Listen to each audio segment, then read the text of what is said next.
You're choosing her? The stable girl over my daughter? The words sliced through the parlor like a whip crack. Every eye in the room locked on Wyatt Brooks as he stood beside Emma Whitmore.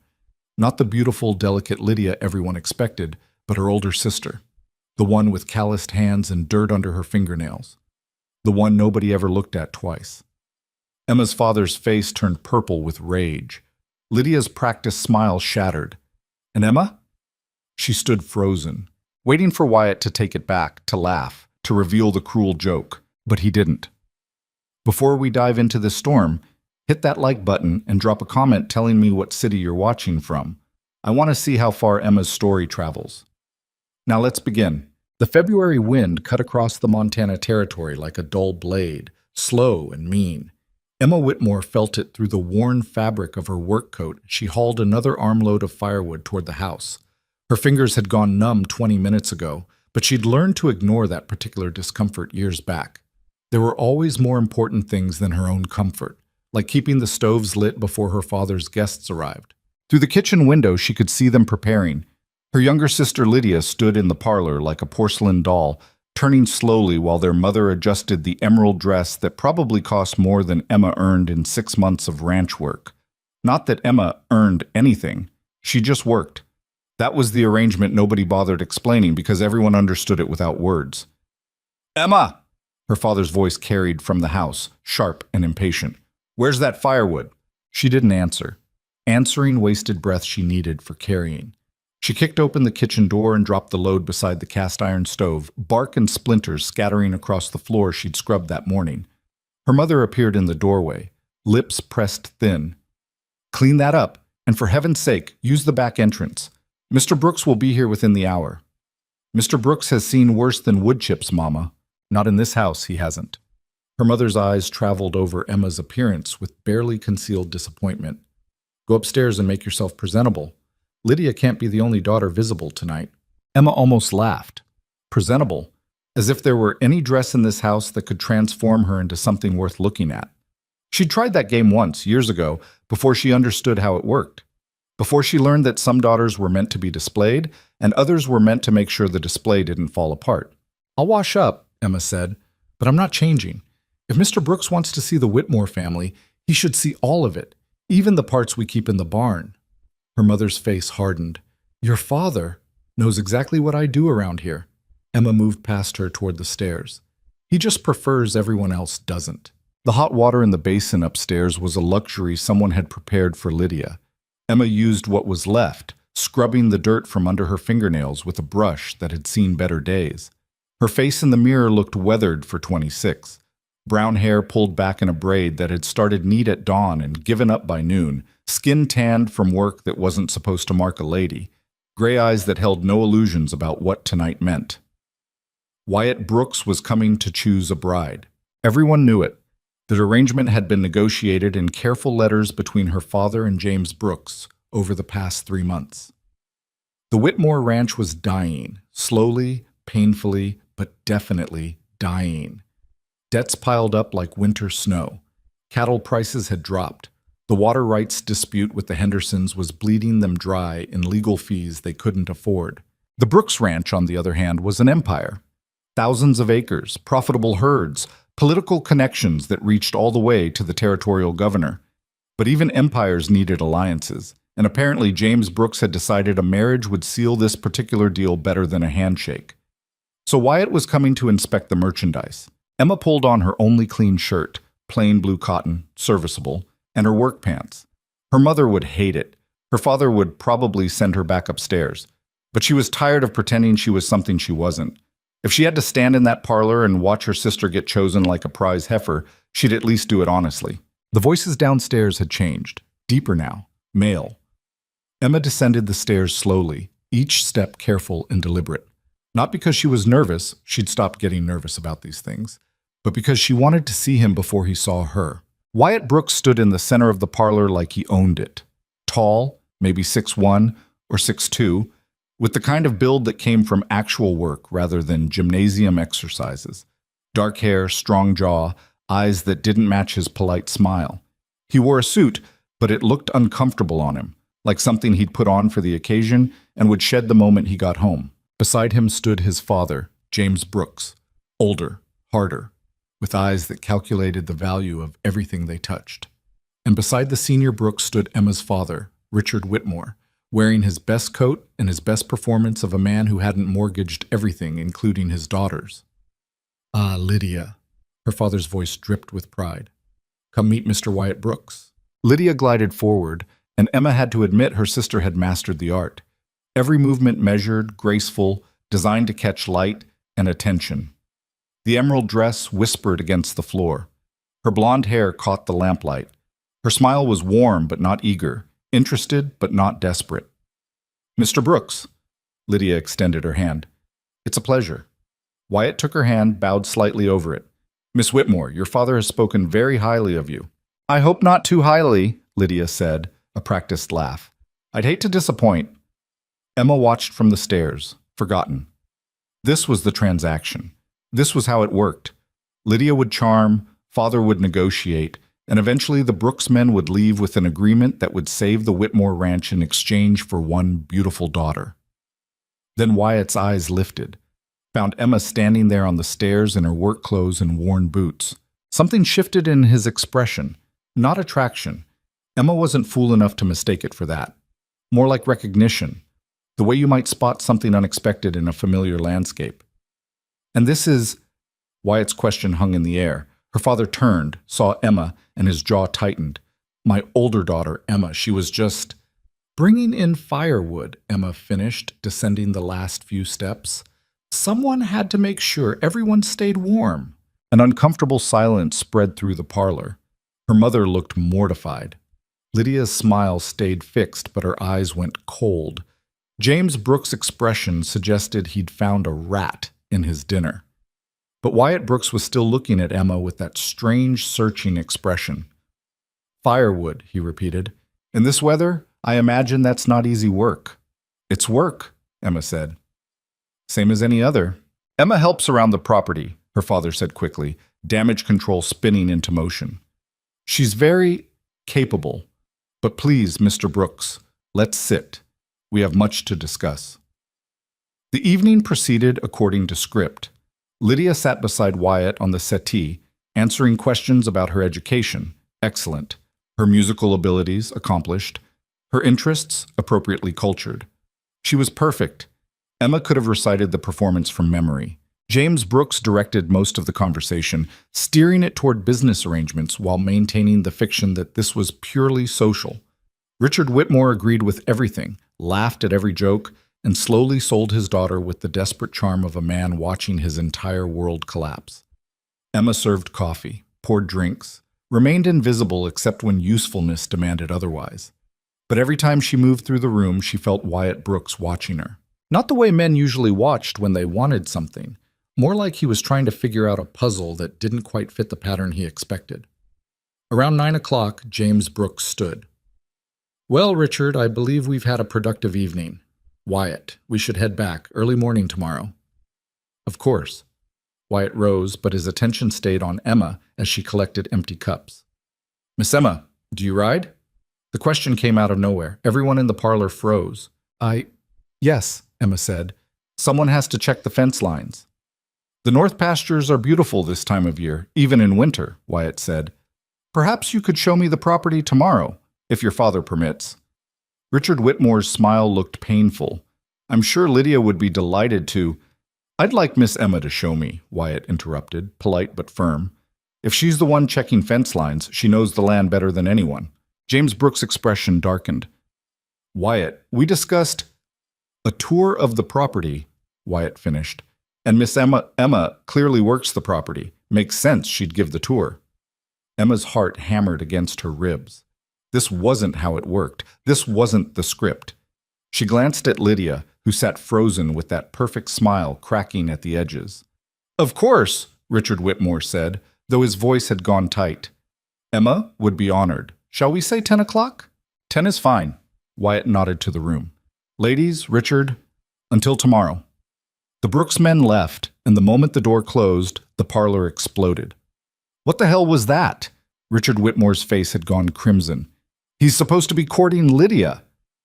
"He was just being polite," Emma's mother said quickly, asking about the property, nothing more. He looked at her, Lydia said quietly, and for the first time Emma heard something genuine in her sister's voice, something hurt and confused. The whole evening, he kept looking at her. Because she looked like a field hand in my parlor. Richard turned on Emma. What were you thinking coming down dressed like that? You told me to be presentable, Emma said. This is what presentable looks like on me. Don't be smart with me. That man is our only chance to save this ranch, and you... I didn't do anything, Emma said, exhausted suddenly. I brought in firewood. I served coffee. I stayed out of the way, just like always. Then why did he ask for you? Her father's voice dropped to something dangerous. What did you do? Nothing. I don't know. And that was true. Emma had no idea why Wyatt Brooks had singled her out. It didn't make sense. Men like him didn't notice women like her. That was how the world worked. Well, you'll fix it tomorrow, Richard said. You'll take him on this damn tour, you'll talk up Lydia the entire time, and you'll make it clear where his attention should be. Understood? Emma nodded. There was no point arguing. That night, lying in her narrow bed listening to the wind rattle her window, Emma tried to make sense of it. Maybe Wyatt Brooks was just being kind. Maybe he felt sorry for the rough-handed older sister clearly pushed aside for the prettier one. Maybe he genuinely wanted to see the property and didn't care who showed him. Or maybe, a small voice whispered, he saw something the others didn't. Emma crushed that thought immediately. That kind of hope was dangerous. She'd learned that years ago. Morning came cold and clear. Emma was up before dawn, same as always, tending to the horses and checking the animals. By the time Wyatt Brooks arrived at 10, she'd already put in half a day's work. He came alone. That surprised her. No father watching over his shoulder, no chaperone insisting on propriety, just Wyatt Brooks on a big gray horse dressed in practical riding clothes that looked far more comfortable than last night's suit. Miss Emma? He tipped his hat. Mr. Brooks. She'd saddled her own horse, a bay mare named Rosie, who'd seen better days but still had good instincts. The property's not much to see this time of year, but I'll show you what we have. They rode in silence for the first 20 minutes, following the fence line toward the north pastures. Emma pointed out boundaries, water sources, sections that needed repair. She spoke plainly, without embellishment, the way she talked to one of the ranch hands. Wyatt listened without interrupting. Finally, as they crested a small hill overlooking the valley, he spoke. You do all this yourself? Not all of it. We have 2 hands who help, but most of it, yes. Your father is busy managing finances and legal matters, Emma said, repeating the script she'd been taught. And Lydia handles the household and social obligations. And you handle everything else. It wasn't a question, but Emma answered anyway. Someone has to. Wyatt dismounted near a section of fence that sagged badly, running his hand along the worn wood. This needs replacing. I know. Along with about 40 other sections, we don't have the lumber. The water rights dispute with the Hendersons. How bad is it? Emma hesitated. This wasn't proper conversation. She wasn't supposed to know about these things, much less discuss them with a potential business partner. But lying seemed pointless. He'd find out eventually if this alliance happened. Bad, she said. We've been sharing creek access for 20 years, but 3 years ago they tried to cut us off completely. Said the original agreement was invalid. It's been in court ever since, bleeding us dry. Who's in the right? Legally? Probably us. Practically? Doesn't matter. We can't afford to keep fighting, and they know it. Wyatt was quiet for a long moment, studying the fence, the land, the distant mountains. Your father seems to think a marriage alliance with my family will solve his problems. Emma's hands tightened on the reins. My father thinks a lot of things.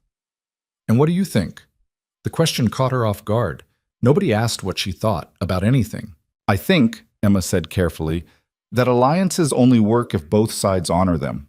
And I think marriage is a hell of a thing to stake a ranch on. Wyatt turned to look at her fully. You don't approve of this arrangement. Doesn't matter if I approve. It's not my arrangement. But it's your sister. Lydia knows what she's getting into. She's been prepared for this kind of match her whole life. Emma kept her voice neutral. She'll make you a good wife, Mr. Brooks. She's beautiful, educated, cultured, everything a man in your position should want.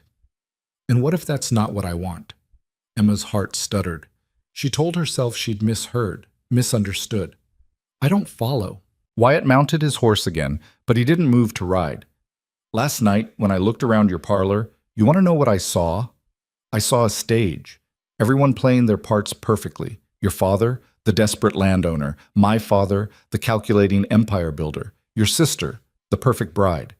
Even my own role. The dutiful son making an advantageous match. That's how these things work, Emma said. I know. I've been to a dozen of these arrangements, met a dozen perfect daughters in a dozen beautiful parlors, and every single one felt exactly the same. Empty. Performed. He looked at her. Then you came down those stairs in work clothes with dirt under your fingernails, and for the first time in months, I saw something real. Emma couldn't breathe properly. This was wrong.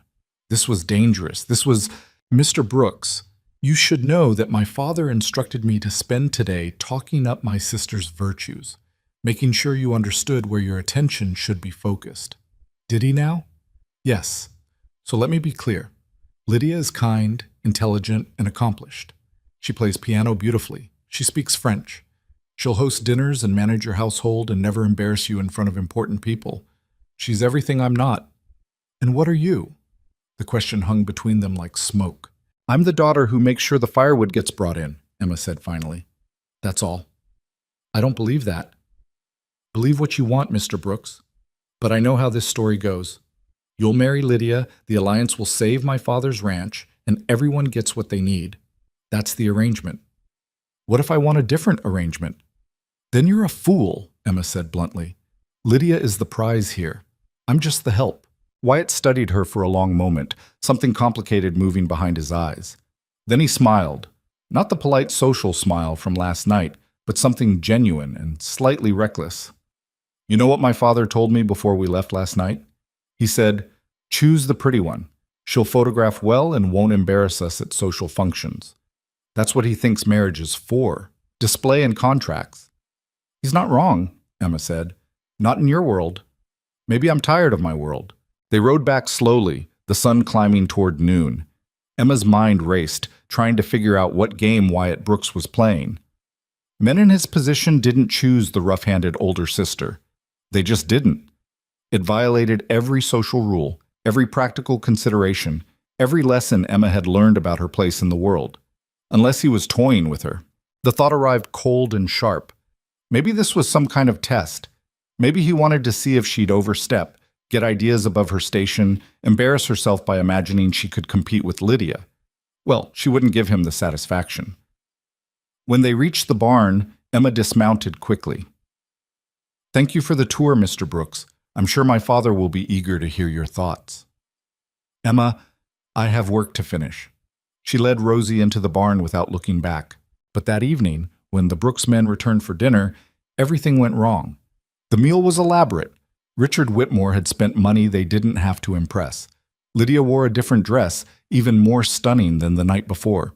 The table glittered with their best silver, polished until it hurt to look at. Emma had been instructed to eat in the kitchen. She was halfway through a cold plate when her father appeared in the doorway, face pale. Emma. Parlor. Now. Her stomach dropped. What's wrong? Just come. The parlor felt airless when she entered. Her mother sat rigid on the settee. Lydia stood by the window, her back to the room. James Brooks looked like he'd swallowed something poisonous, and Wyatt Brooks stood in the center of it all, chin raised, shoulders squared. Tell her, Richard Whitmore said, voice strangled. Wyatt turned to Emma.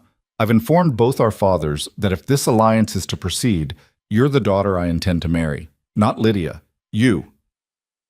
The floor dropped out from under Emma's world. No, she heard herself say. No, that's not. You can't. You're choosing her? Richard Whitmore's voice climbed toward hysteria. The stable girl over my daughter? I'm choosing the woman who actually runs this ranch, Wyatt said calmly. The woman who knows every fence line, every water source, every problem you've been hiding behind pretty dresses and dinner parties. I need a partner, Mr. Whitmore, not a decoration. This is insane, James Brooks said. Wyatt, we discussed. You discussed, Wyatt interrupted. I'm deciding. Lydia finally turned from the window. Her face was composed, but Emma could see the devastation underneath. It's fine, Lydia said quietly, if that's what Mr. Brooks wants. It's not fine. Richard Whitmore's face had gone purple. Emma is completely unsuitable. She has no social graces, no education, no... She has more practical knowledge than half the ranchers in this territory, Wyatt said. Including you, sir, if you'll pardon my saying so. The insult hung in the air like gun smoke. Richard Whitmore looked at Emma with something between rage and desperation. Refuse him. What? Refuse him. Tell him you won't marry him. Tell him the arrangement is for Lydia, as it should be. Emma's mind reeled. This was madness. Wyatt Brooks was offering her an escape from this house, from invisibility, from a future of endless work and no acknowledgement. And her father wanted her to refuse it so Lydia could have what Lydia was supposed to have. The old Emma would have done it. The Emma who believed she existed only to make sure everyone else got what they needed. But something had broken inside her today. When Wyatt Brooks looked at her on that hill and asked what she thought, when he saw value in the parts of her everyone else treated as worthless. No, Emma heard herself say. What did you say? I said no. Her voice got stronger. If Mr. Brooks wants to marry me, I accept. Her father's face went white. Emma, I'm warning you. Warn all you want. 26 years of silence cracked open. You've treated me like hired help my entire life, worked me like a ranch hand, fed me kitchen scraps, kept me invisible so Lydia could shine. And now you want me to refuse the one man who's ever seen me as more than a pair of hands. No, I'm done making myself small for your comfort. You ungrateful? Richard. Emma's mother's voice cut through, quiet but firm. Stop. Everyone turned to stare at her. Emma's mother stood slowly, her face unreadable. She's right. We've used her shamefully. I've used her shamefully. She looked at Emma with something that might have been regret. If Mr. Brooks sees value in you, perhaps we should have seen it too. Margaret, you can't be serious. I'm entirely serious. She turned to Wyatt. If my daughter accepts your proposal, she goes with my blessing, such as that's worth. Lydia made a small sound, quickly stifled. James Brooks stood abruptly. This is ridiculous. Wyatt, we're leaving. Now. I'm staying, Wyatt said, to finalize arrangements. You're throwing away a perfectly good alliance for a woman who can actually help me build something, Wyatt finished. Yes, father, I am. James Brooks stared at his son with cold fury. Then he grabbed his coat and hat. Fine, ruin yourself, but don't expect me to clean up the mess. He slammed out of the house. The silence he left behind felt fragile, like glass about to shatter. Richard Whitmore looked at Emma with something she'd never seen before. Not love, not respect, but a kind of bitter recognition that she'd finally become someone he couldn't control. Get out, he said quietly. Both of you. Get out of my house. Richard, Emma's mother started. I said get out. He was shaking. If she wants to humiliate this family, she can do it elsewhere. Wyatt moved to Emma's side. Can you be ready to leave in 10 minutes? Emma thought about her room upstairs. The narrow bed, the worn clothes, the few possessions she'd accumulated in 26 years of making herself useful. None of it felt worth keeping. I'm ready now, she said. They walked out together into the February night. The cold bit through Emma's shirt, but she barely felt it. Behind her, she heard Lydia crying softly, and her mother's voice trying to comfort. Her father's rage followed them all the way to the barn. Wyatt saddled both horses while Emma stood there, numb and shaking. You didn't have to do that, she said. Any of it. Yes, I did. He checked the cinch on his saddle. I'm tired of building my life according to my father's blueprints. And I'm tired of watching strong women get treated like furniture. You don't even know me. I know enough. He turned to her. I know you keep an entire ranch running with 2 hands and no recognition. I know you tell the truth even when lying would be easier. I know you're strong enough to survive out here. And that's more than I can say for most people. He paused. But if you want to stay... There's nothing for me here, Emma said. There never was. They mounted and rode into darkness, leaving the Whitmore ranch behind. Emma didn't look back. If she had, she might have seen her mother standing in the doorway, watching her daughter disappear. She might have seen Lydia at the window, one hand pressed to the glass. She might have seen her father in the parlor, staring at the empty space where his useful daughter used to stand. But Emma kept her eyes forward, riding towards something she couldn't name, something terrifying and possible, and entirely her own choice. The Brooks Ranch appeared on the horizon just after midnight, a sprawling collection of buildings lit against the darkness like a city. Emma had heard about the scale of the operation, but seeing it stole her breath. This wasn't a ranch. This was an empire. Wyatt led her past the main barns toward a house that looked more like a mansion. Lights glowed in several windows despite the late hour. "My father will be waiting," Wyatt said. "Fair warning, he won't make this easy." "I didn't expect easy." They tied the horses and climbed the steps to a wide porch. Before Wyatt could open the door, it swung inward. James Brooks stood there, scotch in hand, eyes cold. "So you actually brought her?" "I did," Wyatt said. James looked Emma up and down like she was livestock at auction. "You realize this is suicide for the Alliance? Richard Whitmore won't honor any agreement now. You've humiliated his favored daughter and stolen the wrong one." "I didn't steal anyone," Wyatt said. "Emma made her own choice." "Did she now?" James stepped aside to let them in. "Well then, Miss Emma, welcome to the Brooks Ranch. I do hope you understand what you've gotten yourself into." The interior of the house was overwhelming. High ceilings, expensive furniture, walls covered in paintings and trophies. Everything designed to remind you exactly how much power the Brooks family held. Emma had never felt smaller in her life. "Maria will show you to a room," James said, gesturing to an older Mexican woman who'd appeared from somewhere. "We'll discuss arrangements in the morning, assuming you both come to your senses by then." Emma followed Maria up a grand staircase and down a hallway lined with closed doors. The room Maria opened was bigger than Emma's entire bedroom back home, with a four-poster bed and curtains that probably cost more than a good horse. "Bathroom is through there," Maria said, pointing. "If you need anything, pull that cord. Someone will come." "Thank you," Emma managed. Maria started to leave, then paused. "For what it's worth, Mija, I think the young Mr. Brooks made a good choice. We could use someone real around here."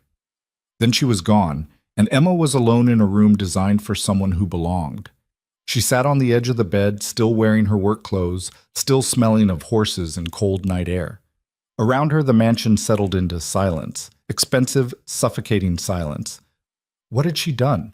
12 hours ago, she'd been invisible, miserable, but at least familiar with her misery. Now she was engaged to a man she barely knew, living in a house that felt like a museum, facing a future that made no sense according to any rules she understood. But when she closed her eyes, she remembered standing on that hill with Wyatt Brooks, speaking truthfully for the first time in years, being seen for the first time in her life. Maybe that was worth the terror. Emma lay back on the impossibly soft bed and stared at the ceiling, listening to the foreign sounds of her new prison, or her new freedom. She wouldn't know which until morning. Dawn came too early and too bright. Emma woke disoriented, tangled in sheets that felt like silk against her work-roughened skin. For a moment, she didn't remember where she was. Then it all crashed back. The choice, the fight, the midnight ride. James Brooks' cold eyes measuring her worth and finding her lacking. She sat up, muscles stiff from yesterday's tension. Through the window, she could see the Brooks Ranch spreading out in every direction, bigger in daylight than it had seemed in darkness. Barns, corrals, outbuildings, workers already moving between them like ants in a well-organized colony. This was what Wyatt stood to inherit. This was what his father thought she'd ruin. Someone knocked on the door. "Come in," Emma called, expecting Maria. Instead, Wyatt entered, already dressed for work in worn jeans and a flannel shirt that looked like he'd owned it for years. He carried a cup of coffee that smelled strong enough to wake the dead. "Thought you might need this." He set it on the bedside table. "How'd you sleep?" "Like someone who just burned down her entire life." Emma reached for the coffee. "Your father hate me yet?" "He hated you before you got here. Now he's just deciding how to get rid of you." Wyatt sat in the chair by the window, casual as if visiting women's bedrooms at dawn was perfectly normal. "He's called a family meeting for 8. That gives us an hour." "For what?" "For me to show you what you're actually getting into." He stood. "Get dressed. Wear something you can work in." Emma almost laughed. That's all I own. 20 minutes later, they were walking through the main barn, boots crunching on fresh straw. The scale of the operation made Emma's old ranch look like a child's plaything. Dozens of horses in clean stalls, tack organized with military precision, ranch hands moving with the efficiency of people who knew exactly what was expected. A few of them nodded to Wyatt. Most of them stared at Emma like she was a curiosity that had wandered in from somewhere else. We run about 2,000 head of cattle across 4 ranges, Wyatt was saying. Employ 32 full-time hands, another 20 seasonal during roundup. My father built this from nothing over 30 years. He's proud of that. Won't let anyone forget it. Including you? Especially me. Wyatt led her toward a corral where several men were working with young horses. He expects me to expand it, double the herd, acquire more land, push into markets back east, build an empire worthy of the Brooks name. And you don't want that? Wyatt was quiet for a moment, watching a sorrel colt buck against a training rope. I want to build something that lasts. That's not the same thing as building something big.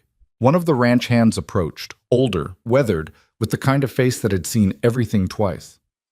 Boss, we got a problem with the fence line up on the north ridge. Whole section came down in the wind last night. How many posts? Maybe 20. Could have been worse, but we'll need lumber. I'll ride up after the meeting. Wyatt turned to Emma. This is Tom Gardner, our foreman.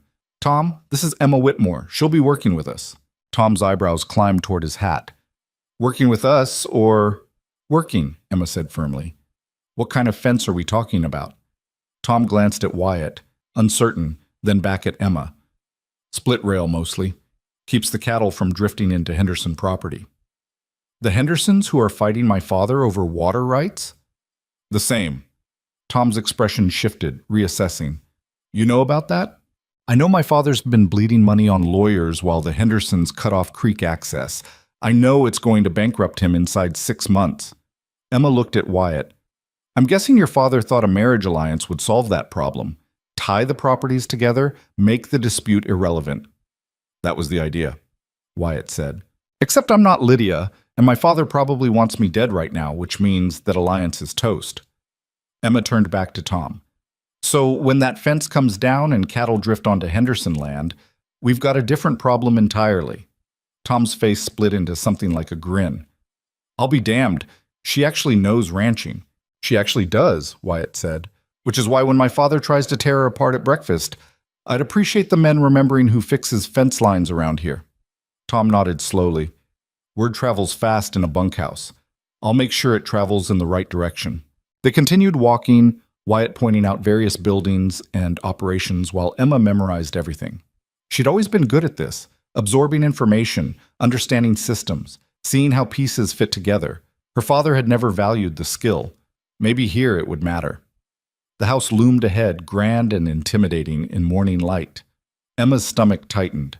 Your father's going to want me gone, she said. Probably. And you're going to fight him on it. Definitely. Emma stopped walking. Why? You barely know me. For all you know, I'm terrible. I could be lazy, stupid, mean as a snake. Are you?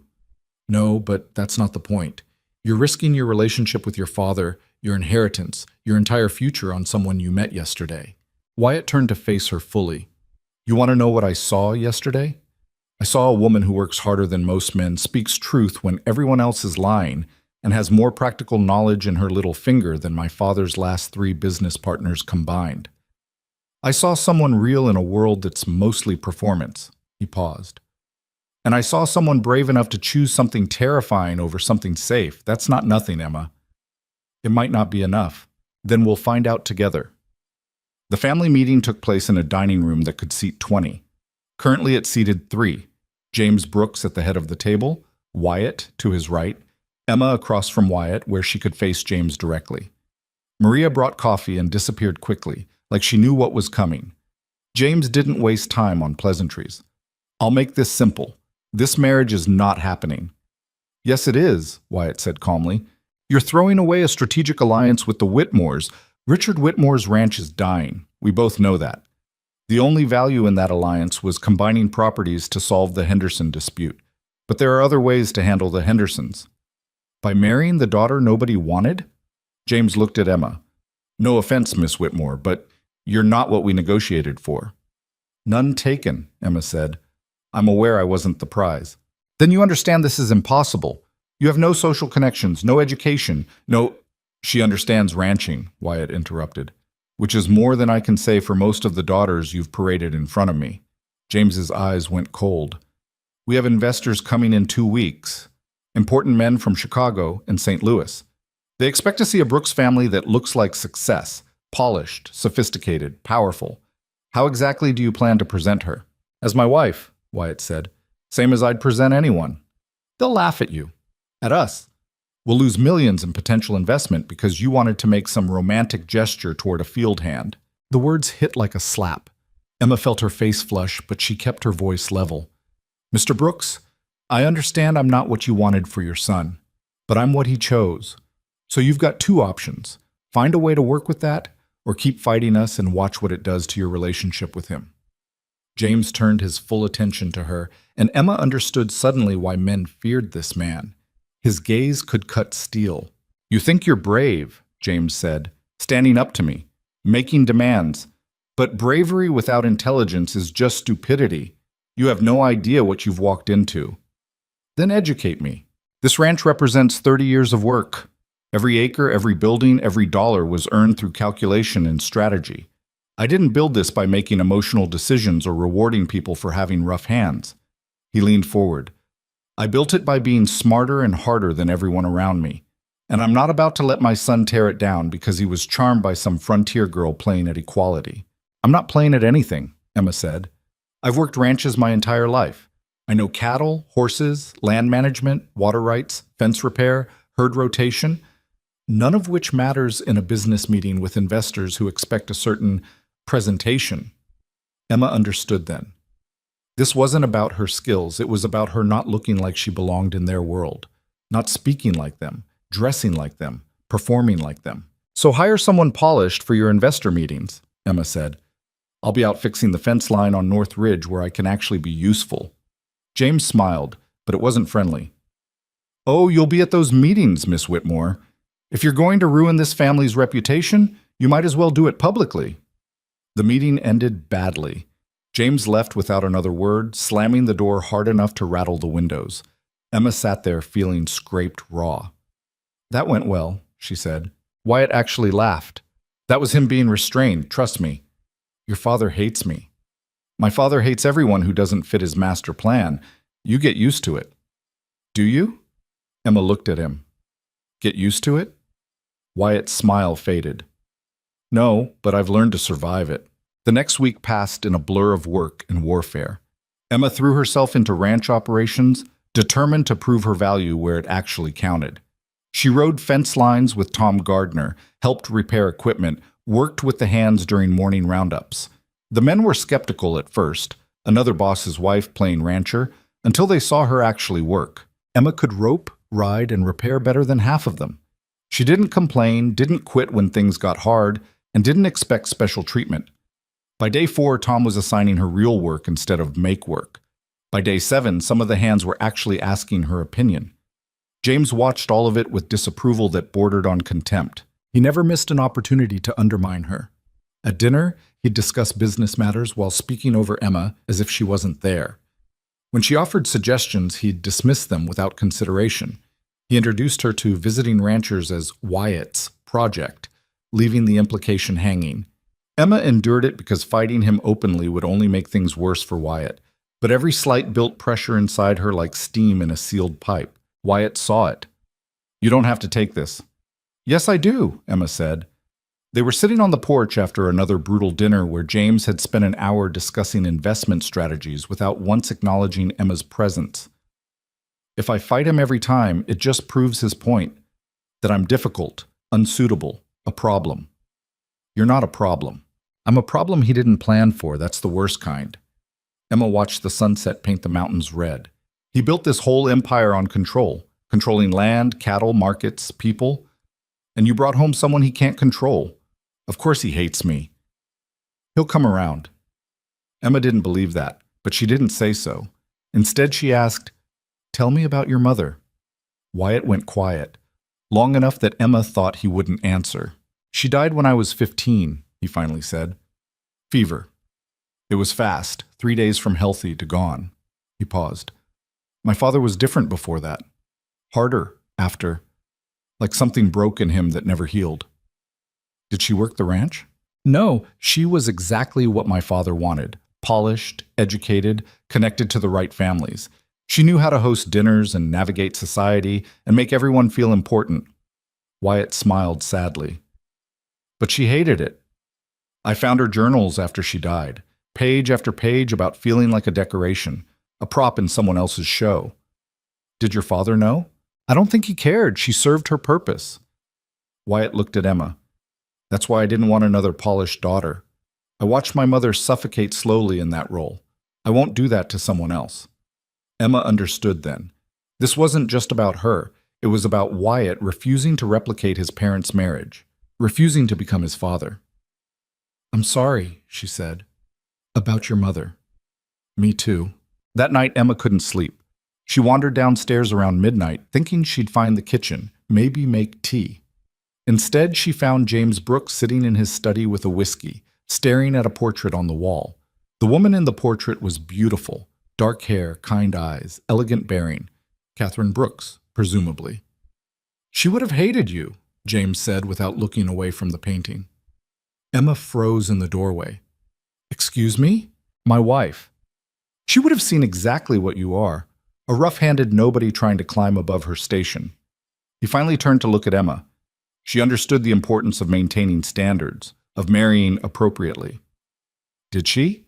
Emma heard herself say. Or did she just understand how to survive the expectations you put on her? James's eyes went dangerous. You know nothing about my wife. I know she's dead, and you're still trying to control everything around you like that'll bring her back. The words came out sharper than Emma intended, but she didn't take them back. I know Wyatt is terrified of becoming like you.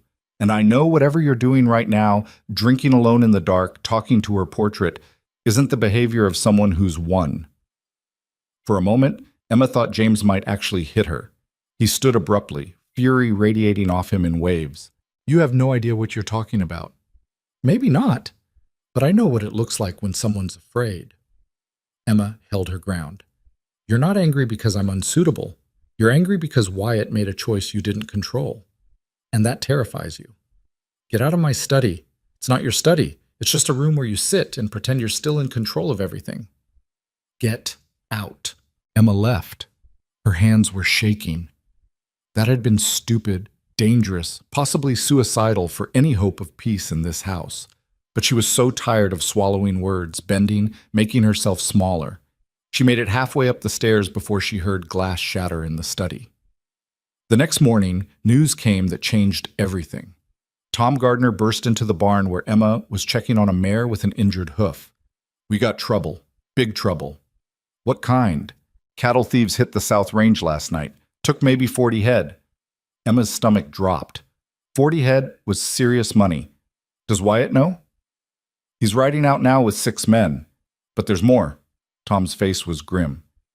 Trail leads toward Henderson property. If Wyatt crosses that boundary chasing stolen cattle, it'll start a war, Emma finished. The Hendersons were already hostile over the water dispute. Armed Brooks men crossing onto their land would be all the excuse they needed for violence.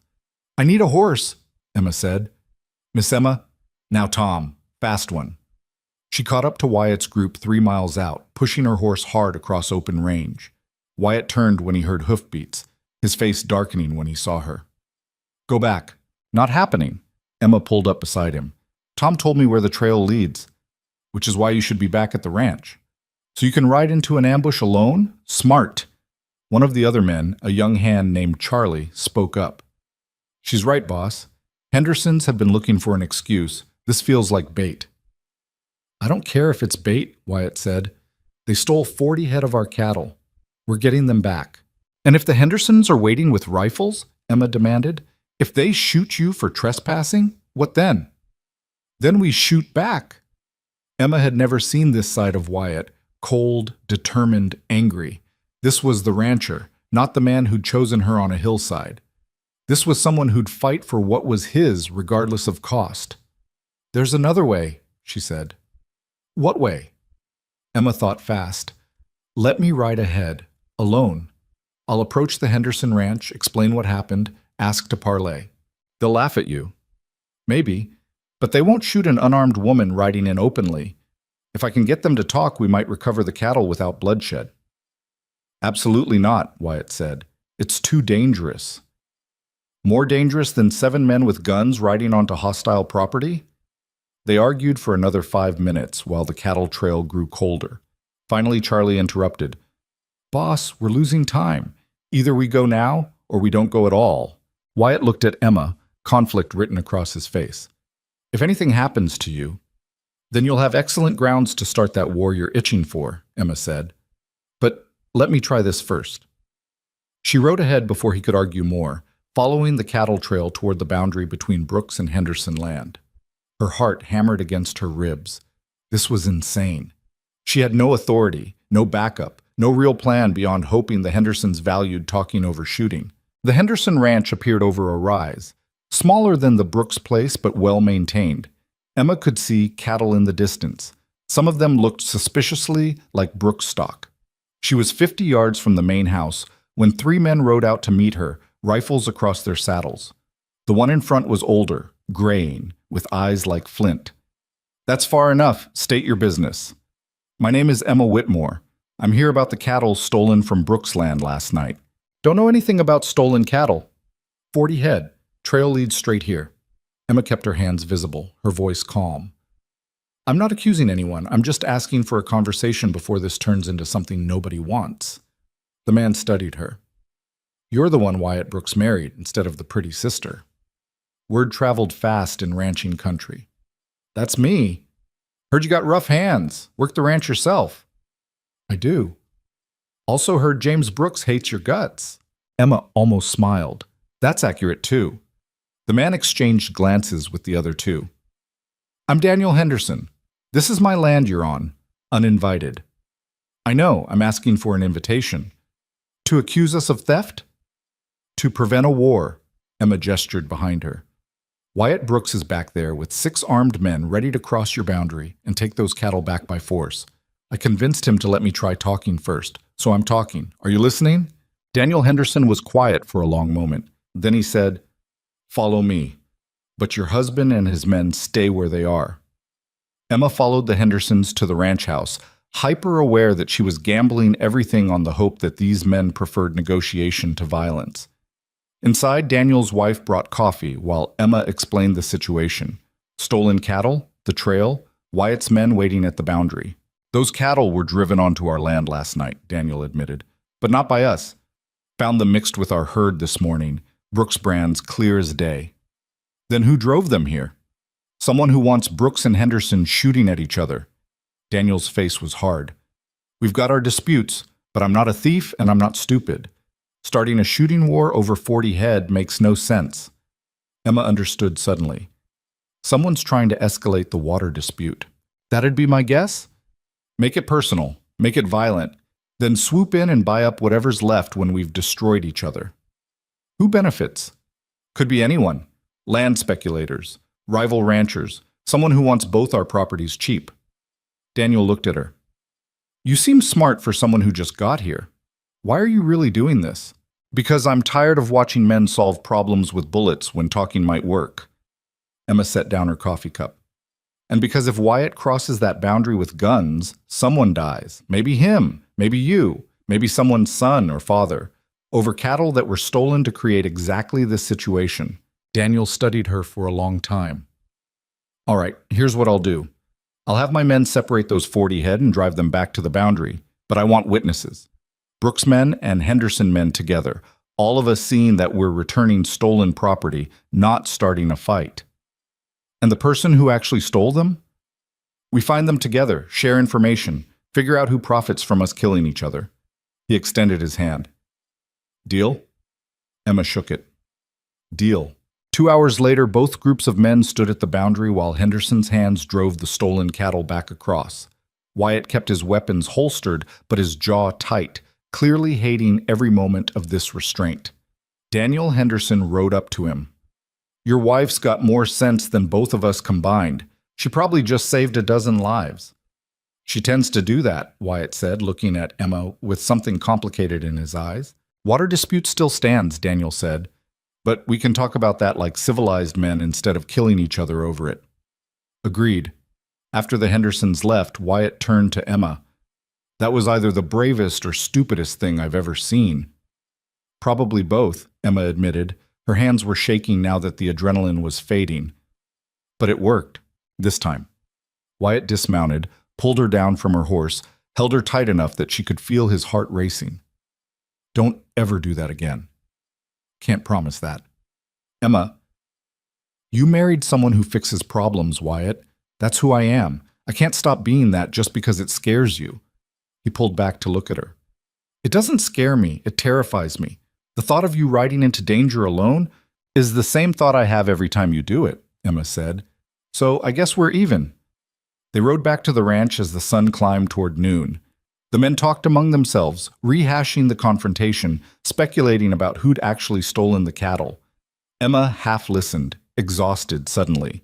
But when they reached the main house, James Brooks was waiting on the porch. His face was unreadable as they all dismounted. Tom started to explain what had happened, but James held up a hand. I already heard. One of the Henderson hands rode ahead to tell me you'd negotiated a return. He looked at Emma. Is that accurate? Yes, sir, Emma said. And you did this without consulting me? There wasn't time to consult anyone. Wyatt was about to start a range war. I had it handled, Wyatt said. You had a plan to get shot, Emma corrected. I had a plan to not get shot. Mine worked better. Several of the ranch hands tried to hide smiles. James's expression didn't change. Come with me, both of you. They followed him into his study, the same room where Emma had confronted him last night. James poured himself a whiskey, didn't offer them any. Daniel Henderson just sent a rider, James said. Wants to meet next week to discuss the water dispute.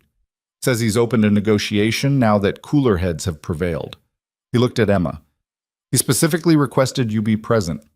Emma blinked. Me?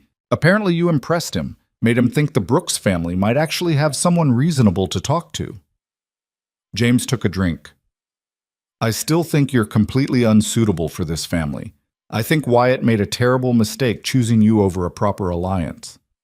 But, Emma said, but you just prevented a war that would have cost me men, cattle, and probably any chance at resolving this water situation peacefully. James set down his glass. So, while I don't like you, don't approve of you, and don't believe you belong here, I'm willing to tolerate your presence. For now. It wasn't acceptance. It wasn't even close to warmth. But it was the first crack in James Brooks' absolute opposition. Thank you, Emma said carefully. Don't thank me. Just don't make me regret this. James turned to Wyatt. The investor dinner is still happening in 4 days. She'll need appropriate clothing and enough coaching to not embarrass us. I can handle myself, Emma said. We'll see. James dismissed them with a gesture. Outside the study, Wyatt let out a long breath. That's the closest thing to approval you'll ever get from him. He still hates me. Yes, but now he hates you slightly less. Wyatt smiled. Progress. The next 4 days were brutal. Emma spent mornings working the ranch and afternoons being tutored by Maria on proper behavior for formal dinners. Which fork for which course. How to make polite conversation without mentioning anything controversial. The art of smiling while saying nothing of substance. Emma hated every minute. This is ridiculous, she said after the third lesson on proper posture. I'm not going to transform into some society lady in 4 days. No one expects you to, Maria said. But Mr. Brooks expects you not to humiliate him. There's a difference. The night of the dinner arrived like an execution date. Emma stood in her room staring at the dress Maria had procured, deep blue, elegantly cut, expensive enough to make Emma's stomach hurt. She'd never worn anything like it. A knock on the door. Wyatt entered, stopped when he saw her. You look terrified, he said. I am terrified. Your father's right. I'm going to embarrass everyone. Probably. Wyatt crossed the room, took her hands. But you're also going to be honest, intelligent, and more knowledgeable about actual ranching than anyone in that dining room. So when they ask you questions, answer them. Don't perform. Don't try to be Lydia. Just be Emma. And if that's not good enough, then they're idiots and we'll take their money anyway. The dining room had been transformed. Crystal glittered, silver gleamed, everything positioned to impress. The investors arrived exactly on time. 3 men from Chicago, 2 from St. Louis, all dressed in expensive suits that screamed urban wealth. James made introductions. Gentlemen, my son Wyatt and his fiancée, Emma Whitmore. One of the Chicago men, Gerald something, smiled politely.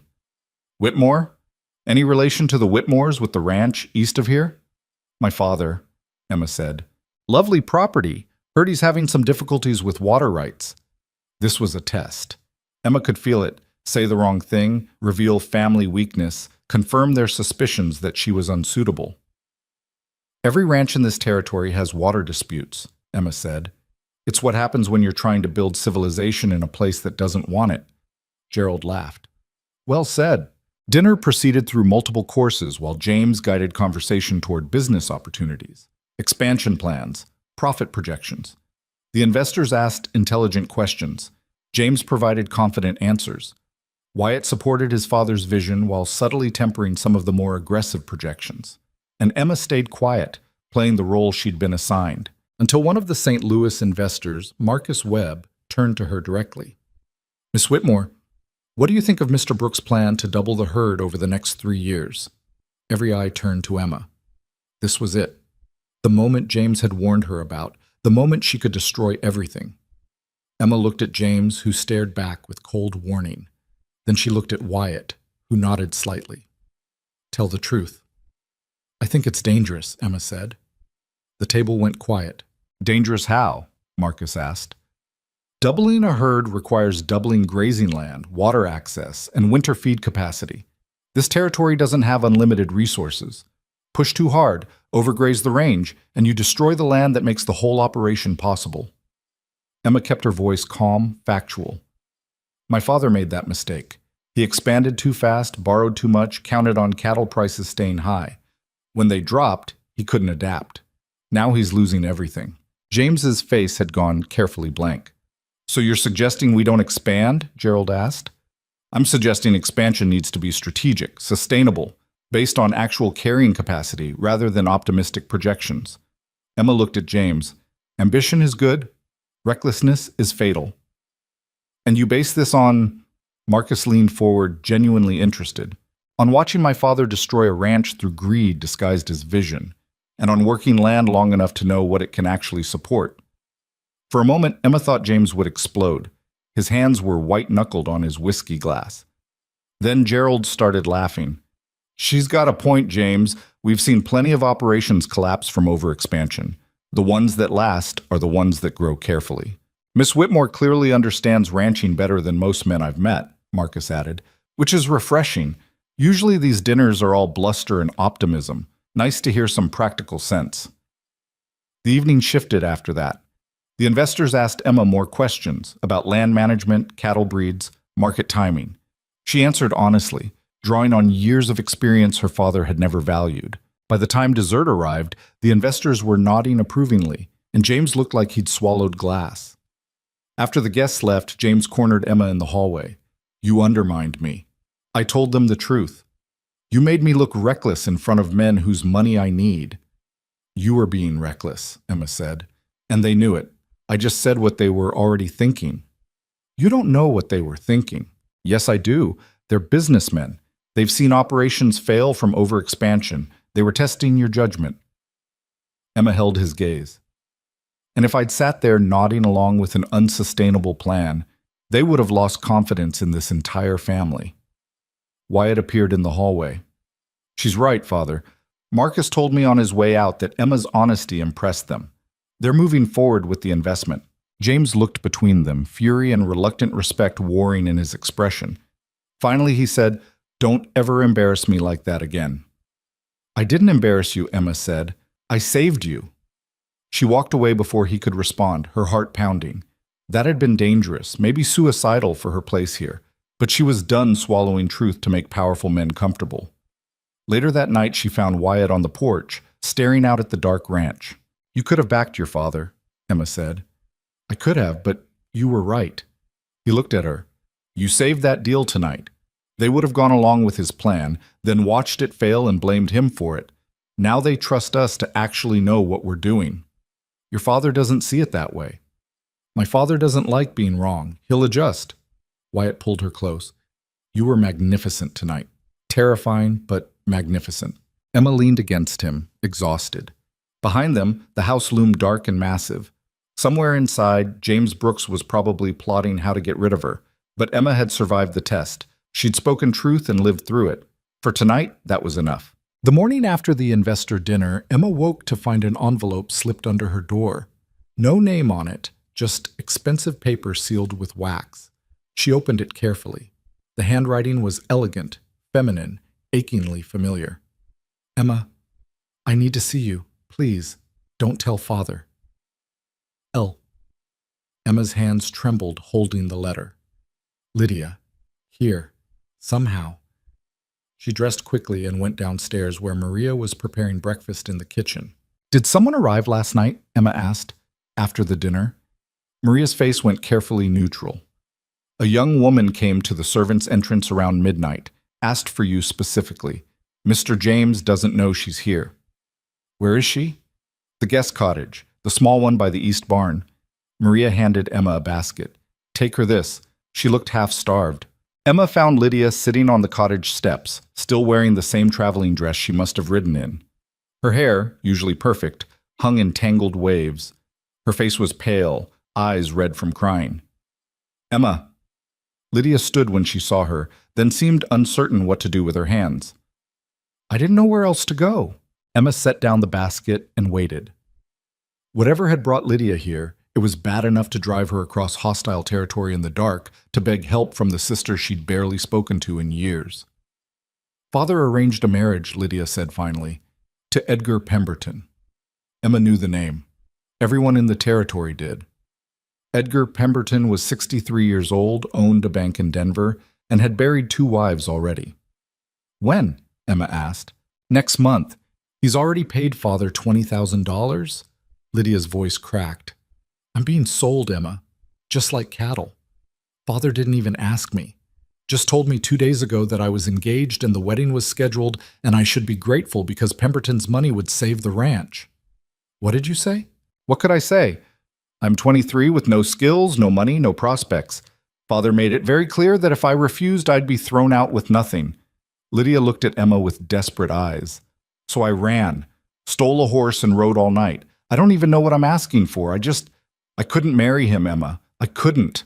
Emma studied her sister, the beautiful, polished Lydia, who'd stood silently in that parlor while their father raged at Emma for accepting Wyatt's proposal. The sister who'd been trained her whole life to be exactly what men like Edgar Pemberton wanted, decorative, obedient, silent.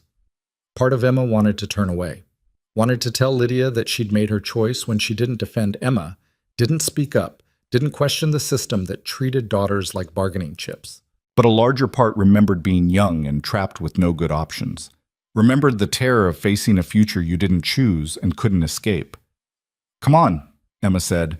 Let's get you inside. The cottage was small but clean. Emma got Lydia settled with food and water while her sister explained the rest.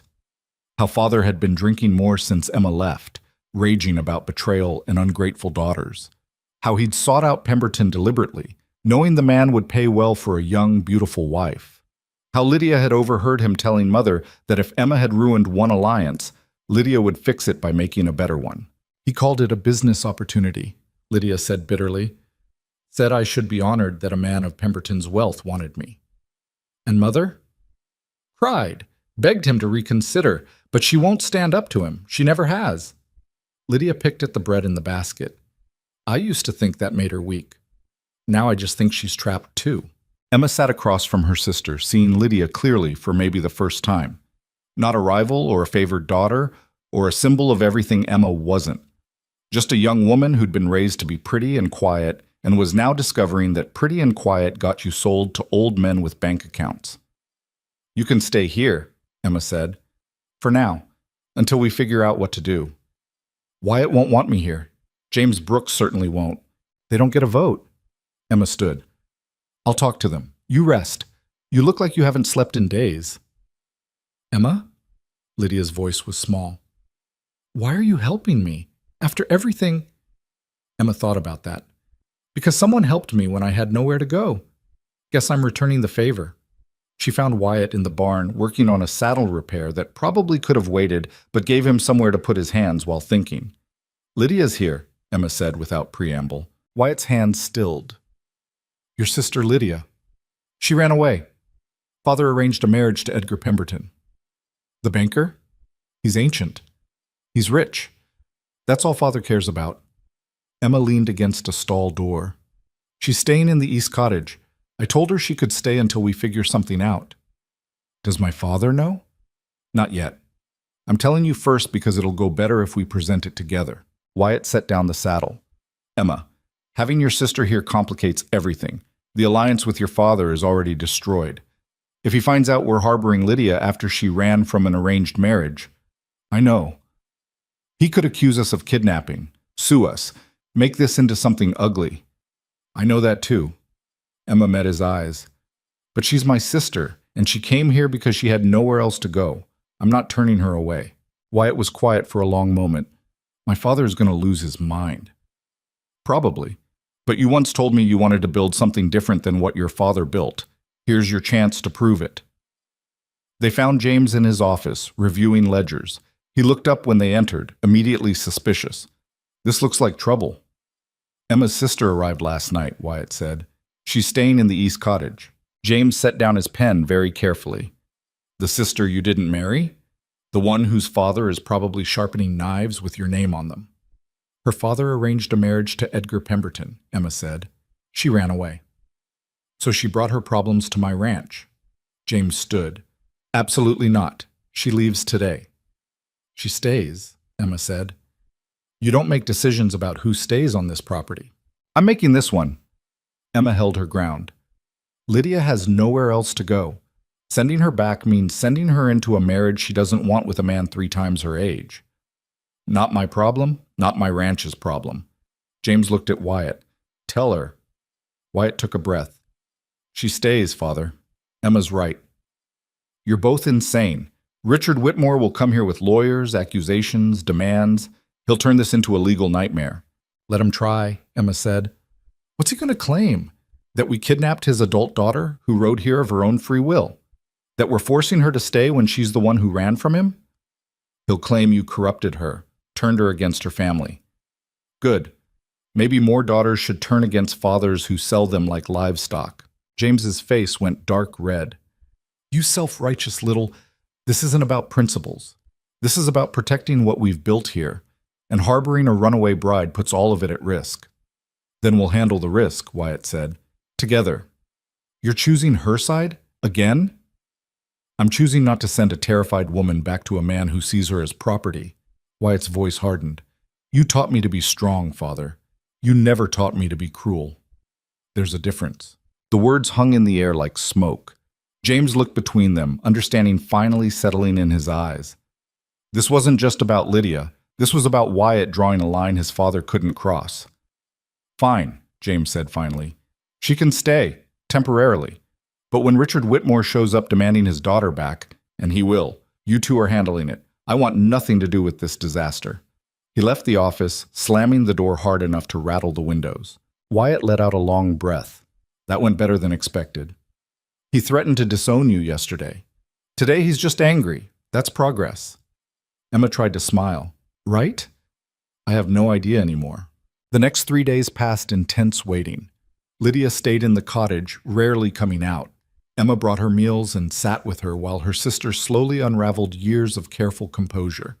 All the training, all the lessons in being the perfect daughter, all of it collapsed when Lydia realized it had only made her valuable to men who wanted to own beautiful things. "I don't know how to do anything useful," Lydia said one afternoon. "I can play piano and speak French and arrange flowers. What good is any of that?" "You can learn other things." "Like what? Ranch work?" "I don't have your hands, Emma. I can't even saddle a horse." "Then learn bookkeeping. Learn household management.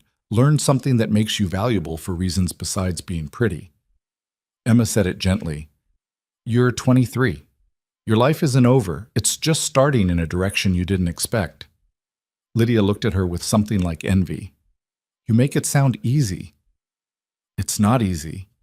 It's terrifying and hard, and some days I want to quit, but it's mine. That's the difference." On the fourth day, Richard Whitmore arrived. Emma saw the dust cloud from the north ridge where she was working fence with Tom and two other hands. A single rider pushing hard. Even from a distance, she recognized her father's gray gelding. "That's trouble," Tom said. "Yeah." Emma climbed down from the fence. "I need to get back to the house." She made it to the main yard just as her father dismounted. He looked terrible. Thinner, grayer, worn down by whiskey and rage. When he saw Emma, his face twisted. "Where is she?" "Hello, Father." Emma stayed calm. "Nice to see you, too. Don't play games with me. Where's Lydia?" "Somewhere safe." "She's my daughter. She belongs at home." "She's an adult woman who made her own choice to leave." Emma crossed her arms. "Same choice I made." Richard Whitmore stepped closer, voice dropping to something dangerous. "You've poisoned her against me, filled her head with your rebellious nonsense. This is your fault." "My fault?" Emma laughed without humor. "I didn't arrange her marriage to a man old enough to be her grandfather. That was all you. Edgar Pemberton is a respectable man who offered good money. There it is. Good money. That's all you see, isn't it? Your daughters aren't people. We're just assets you can sell when you need cash." Her father's hand came up fast. Emma didn't flinch.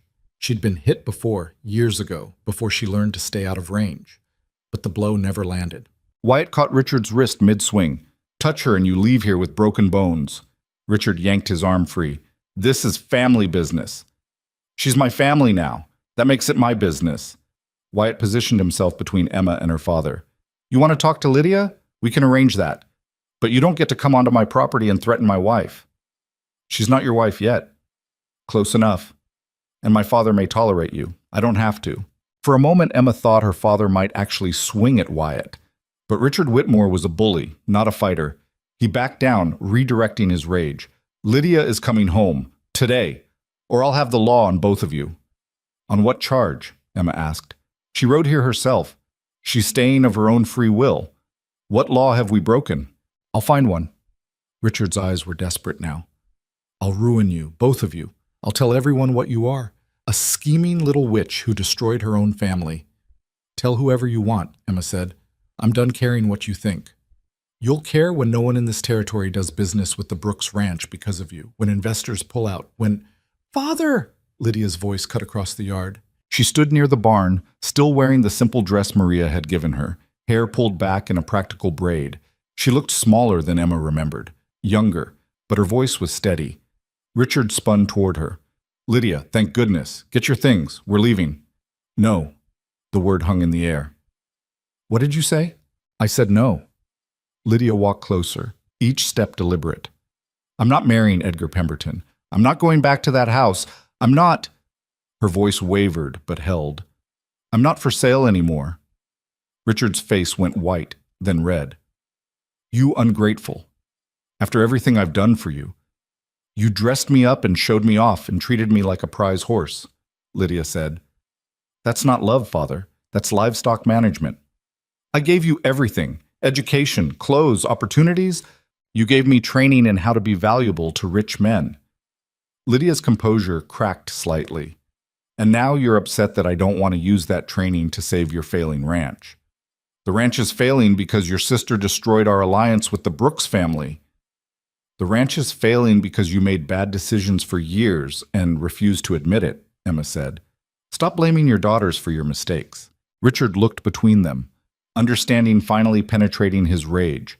Both daughters, standing together, refusing him. His whole strategy collapsed around him. "Fine," he said, voice shaking. "Keep each other.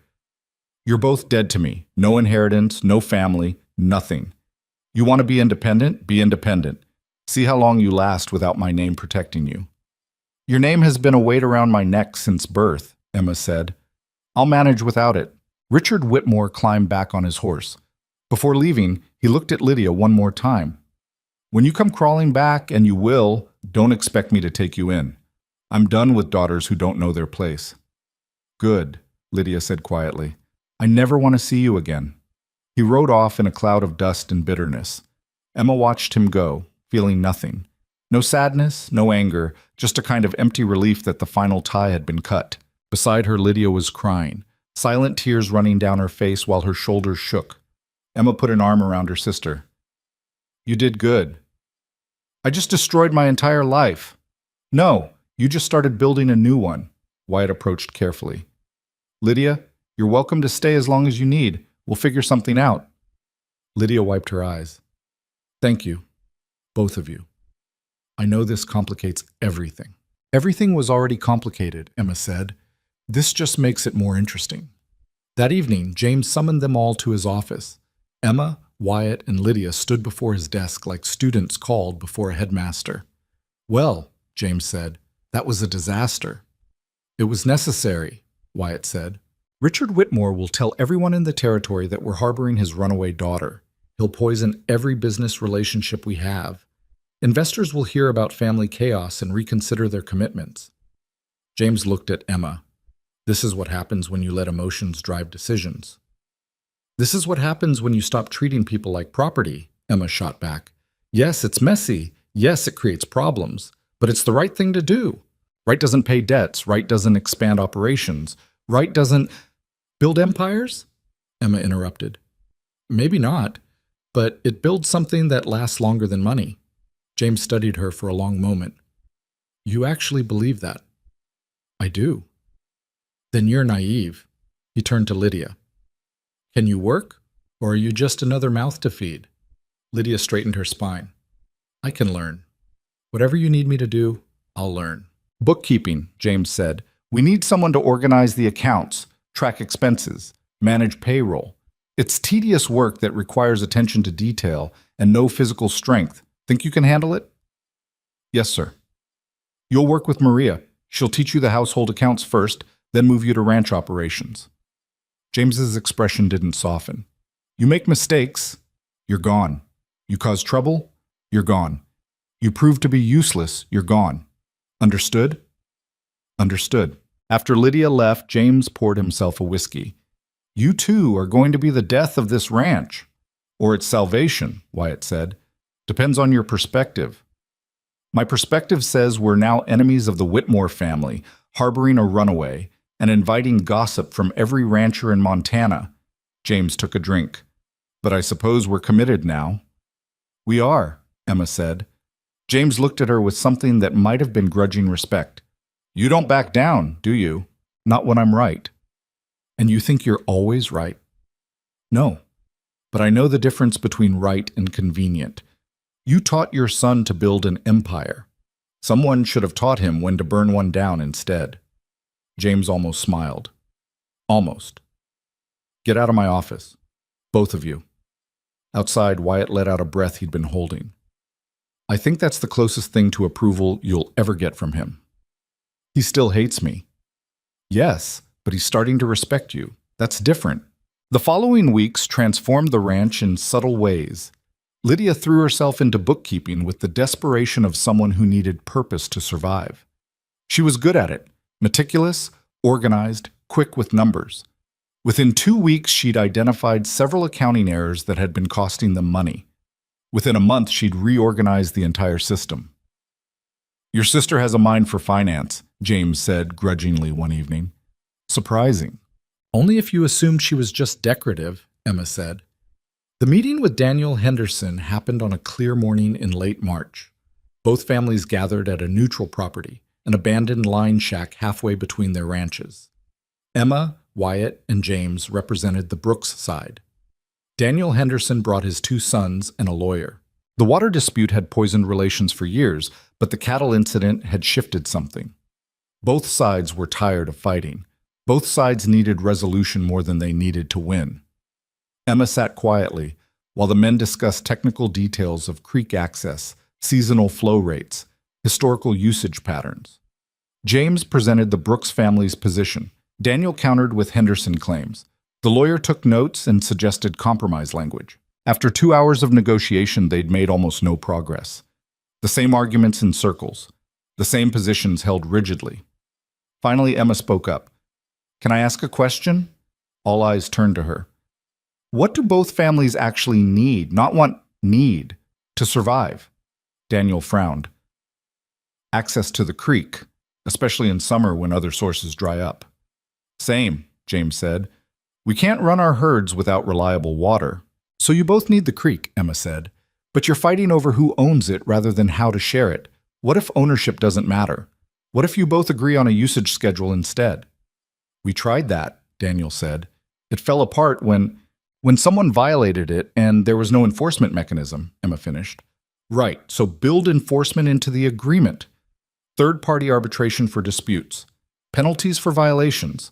Regular meetings to adjust the schedule based on actual conditions rather than fixed dates that don't account for weather variation. The lawyer looked intrigued. That could work. If both parties agreed to binding arbitration, they negotiated for another 3 hours, but the conversation had shifted. Instead of fighting over ownership, they were building a system both families could live with. Creek access would rotate based on seasonal needs. Both ranches would fund a shared water monitoring system. Disputes would go to an impartial third party agreed upon by both families. It wasn't perfect, but it was workable. When they finally shook hands on the basic framework, Daniel looked at Emma. You've got a good head on your shoulders, Miss Emma. Your father was a fool to let you go. My father didn't let me do anything, Emma said. I left. On the ride back, James was unusually quiet. Finally, he said, That was good work today. Emma nearly fell off her horse. Thank you. Don't let it go to your head. You still have a long way to go before you understand how this business really works. Of course, sir. But Wyatt was grinning. Later, when they were alone, he said, That's the first real compliment I've heard him give anyone in years. He still thinks I'm unsuitable. Probably, but he's starting to think you might be useful. That's better. Spring deepened into the territory, bringing green to the brown hills and hope to operations that had survived another brutal winter. The investment deal moved forward, though at a smaller scale than James had wanted. The Henderson agreement was formalized with lawyers and witnesses. The ranch settled into a rhythm that felt almost stable. Lydia continued working with the books, slowly building confidence in her own abilities. She still had moments of panic, waking up terrified that father would appear and drag her back. But those moments grew fewer as the weeks passed. One evening, Emma found her sister on the cottage porch, watching the sunset paint the mountains gold. You look settled, Emma said. I look trapped in a different way, Lydia corrected. But it's a better trap, one I chose. That's something. Lydia was quiet for a moment. I owe you an apology for how I acted when you were at home. I knew father treated you terribly. I saw it every day. And I said nothing because it benefited me to stay in his good graces. I know. That's all you're going to say? I know? Emma sat beside her. What do you want me to say? That I forgive you? I do. That I understand? I do that too. You were surviving the only way you knew how, same as me. You were braver. I was desperate. That's different from brave. Emma watched the sunset bleed across the sky. But we're both here now. Both building something new. That's what matters. Inside the main house, lights came on against the gathering dark. Emma could see Wyatt moving through the rooms, probably looking for her. James was still in his office, working late as always. Maria was preparing dinner, her shadow passing across kitchen windows. The strange, complicated family that Emma had somehow become part of. Not perfect. Not even particularly comfortable, but real in ways her old life never was. Come on, Emma said to Lydia. Dinner's soon and Maria hates it when we're late. They walked back to the house together. Two sisters who'd been divided by a father's favoritism and reunited by his cruelty. The path between the cottage and the main house was worn smooth by their daily passage. Emma wondered if someday she'd look back and see this moment as the beginning of something good.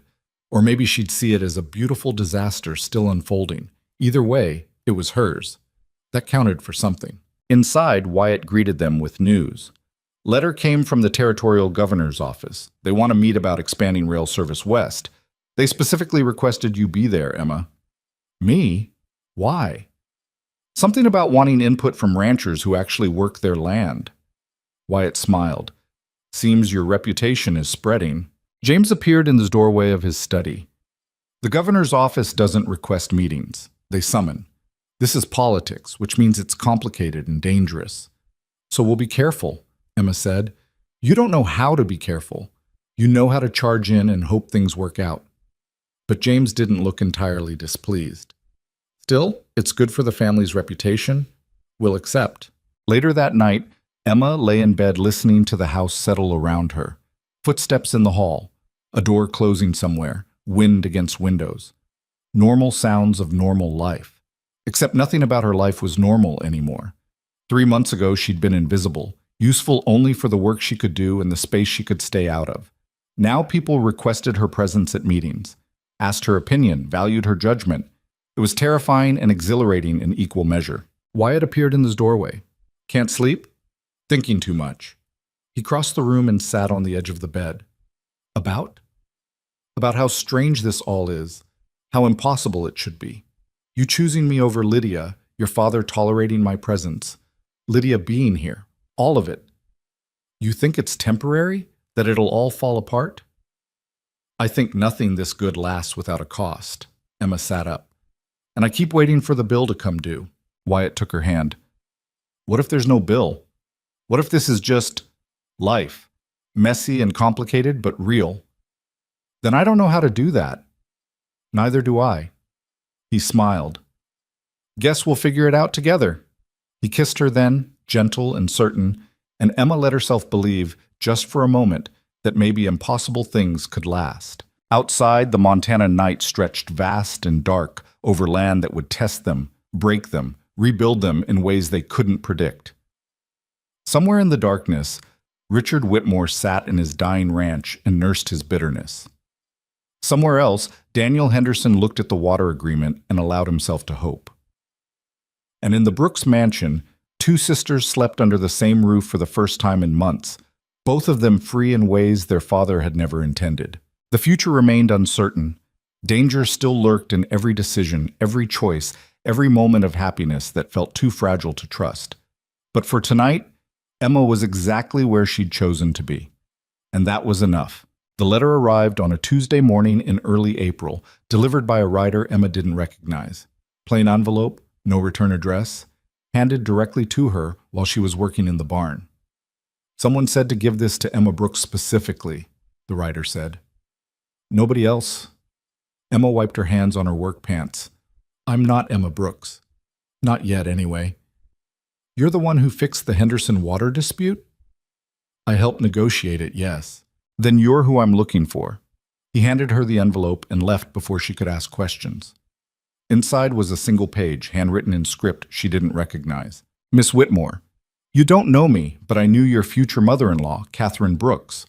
I have information about the Brooks Ranch that you need to see.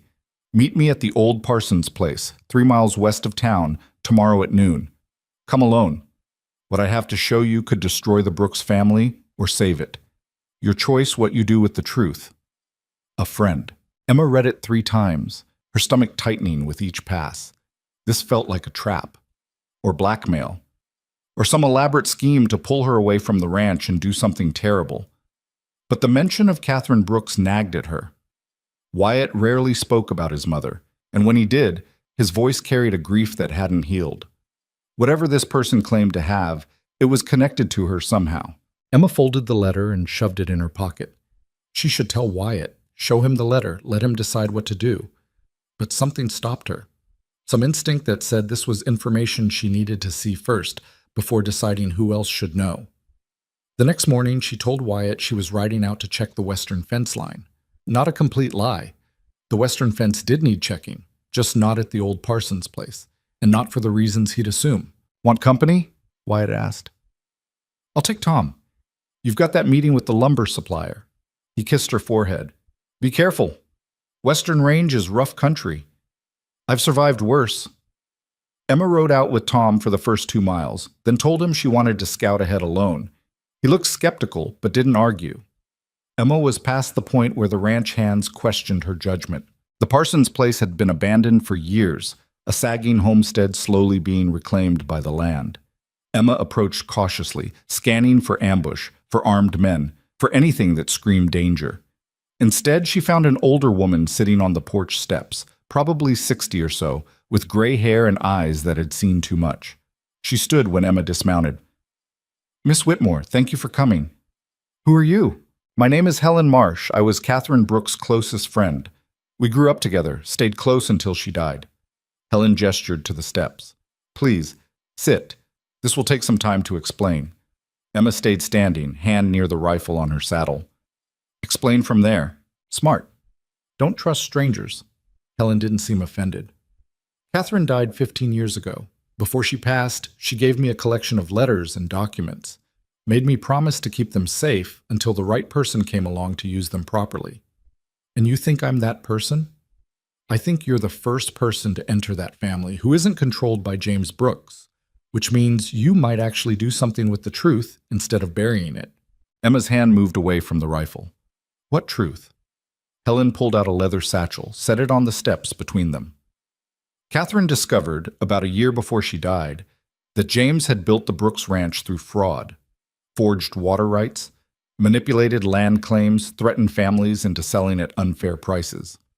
He destroyed people to build his empire, and he did it in ways that were technically legal but morally bankrupt. Emma felt cold despite the spring sunshine. That's a serious accusation. It's the truth. Catherine found evidence, kept copies, wrote it all down. She confronted James, but she was already sick by then, weak. He convinced her to stay silent, promised he'd make things right after she was gone. Helen's face hardened. He never did. Instead, he expanded the operation using the same methods. More manipulation, more intimidation, more families crushed under his ambition. Why are you telling me this now? Because Catherine's last letter to me said that if the right person ever came along, someone with integrity who could stand up to James, I should give them everything. Help them decide what to do with it. Helen pushed the satchel toward Emma. You stopped a range war, negotiated peace between families that hated each other, stood up to your own father when he tried to sell your sister. That's the kind of person Catherine hoped would appear. Emma stared at the satchel like it was a snake. What's in there? Letters Catherine wrote detailing what she found, copies of forged documents, testimonies from people James destroyed, evidence of water rights stolen from the Henderson family 20 years ago, which is why they've been fighting so hard. They're not trying to steal Brooks' water. They're trying to get back what was stolen from them. The world tilted sideways. The Henderson dispute, the years of legal battles, the bitterness that had poisoned the territory, all of it built on theft James Brooks had committed decades ago. Why didn't Catherine expose this herself? She tried, but she was sick, weak, easy to dismiss as a hysterical woman. And James had powerful friends, lawyers, judges, politicians. He convinced everyone Catherine's illness had affected her mind. By the time she died, no one believed her accusations. And you kept quiet for 15 years? Helen's face showed pain. I made a promise to wait for the right person. Catherine knew that exposing this wrong could destroy innocent people, including her son. She wanted someone strong enough to use the truth carefully, not as a weapon. Emma picked up the satchel, felt the weight of it. Papers, secrets, dynamite wrapped in leather. What do you expect me to do with this? Whatever you think is right. Make it public. Destroy the Brooks family. Force restitution to the families James destroyed. Or keep it quiet, use it as leverage to make James change his ways going forward. Or burn it all and pretend you never knew. Helen met Emma's eyes. Catherine trusted that the right person would make the right choice. I'm trusting her judgment. Emma rode back to the ranch with the satchel tied to her saddle, her mind racing. Every few minutes she'd convince herself to turn around, give it back, refuse this impossible responsibility. Then she'd remember James Brooks' cold eyes, his ruthless business tactics, his contempt for anyone who didn't serve his purposes. What if Helen was right? What if the entire Brooks empire was built on stolen land and broken families? And what the hell was Emma supposed to do about it? She hid the satchel in the cottage where Lydia was staying, told her sister not to touch it, and went looking for Wyatt. She found him in the north pasture, working with Tom to move cattle to fresh grazing. How is the fence line? He called. Fine, need to replace a few posts. The lie tasted like ash. Can we talk tonight? After dinner? Something in her voice made him look closer. Everything all right? I don't know yet. That night, after James had retired to his study and Maria had finished cleaning the kitchen, Emma sat Wyatt down in their room and told him everything. The letter, the meeting, Helen Marsh, the satchel full of evidence. Wyatt's face went pale, then red, then pale again. You're saying my father built this ranch through fraud? I'm saying that's what Catherine believed, what she documented before she died. Emma pulled the satchel from where she'd hidden it. I haven't read most of it yet. I wanted you to see it first. They spent the next 3 hours going through the contents. Letters in Catherine's careful handwriting, describing what she'd discovered. Copies of land documents with obvious forgeries in the signatures. Testimonies from families who'd been pressured into selling at unfair prices or losing access to water that was rightfully theirs. A detailed account of how James had manipulated the original Henderson water agreement, changing terms after it was signed to favor Brooks' interests. By midnight, Wyatt looked like he'd aged 10 years. This can't be real, he said, but his voice held no conviction. Do you recognize your mother's handwriting? Yes? Then it's real. Emma sat beside him on the floor, surrounded by evidence of corruption. The question is what we do about it. We have to tell my father, confront him. And if he denies it, destroys the evidence, uses his influence to bury it again, Wyatt's hands were shaking. This is my mother's legacy. Proof she wasn't crazy, wasn't hysterical, proof she saw the truth and tried to stop it. I know. If we expose this, we destroy the ranch. Everything my father built, every alliance, every investment, gone. The Brooks name becomes synonymous with fraud. Yes. But if we stay silent, we're complicit. We're letting him continue profiting from what he stole. Wyatt looked at Emma with desperate eyes. What would you do? Emma thought about her father, about the ranch he'd destroyed through greed and bad judgment, about the way Richard Whitmore had blamed everyone but himself for his failures, about how corruption, left unchecked, only grew stronger. I think we confront your father, she said. Show him the evidence, demand he make restitution to the families he damaged, force him to rebuild this ranch honestly or watch it burn. He'll fight us, probably, but he might also be tired of carrying this secret. Your mother's death destroyed something in him. You said so yourself. Maybe part of that destruction was guilt. Wyatt gathered up the documents with shaking hands. We do this tomorrow. Together. They barely slept. Emma lay awake imagining every possible outcome, most of them catastrophic. James Brooks was not a man who accepted blame gracefully. This confrontation could end with them thrown off the ranch, disowned, possibly worse. But the alternative was living with the knowledge that everything around them was built on stolen land and broken promises. Morning came too fast. They found James in his office, reviewing contracts. He looked up when they entered, immediately sensing trouble. This looks serious. It is. Wyatt set the satchel on the desk. We need to talk about how you built this ranch. James's face went carefully blank. Excuse me? About the water rights you stole from the Hendersons, the land claims you forged, the families you destroyed. Emma's voice was steady. Your wife knew. She documented everything before she died. For a long moment, James didn't move. Then he opened the satchel, pulled out one of Catherine's letters, read it silently. His hands trembled slightly. Where did you get this? Helen Marsh, Catherine's friend. She's been holding it for 15 years, waiting for the right person to use it. James set down the letter carefully. And you think you're that person? I think I'm someone who won't let this continue, Emma said. The Henderson water dispute exists because you stole their rights 20 years ago. The families you pressured into selling deserve compensation. The people you manipulated deserve truth. You have no idea what you're talking about. But James's voice lacked its usual force. Building something in this territory required hard decisions, difficult choices. Fraud isn't a hard decision, Wyatt said. It's theft, and you built our entire legacy on it. James stood abruptly. Your mother was sick when she wrote these, confused. I tried to help her, but she... Don't. Wyatt's voice cracked. Don't you dare use her illness to dismiss this.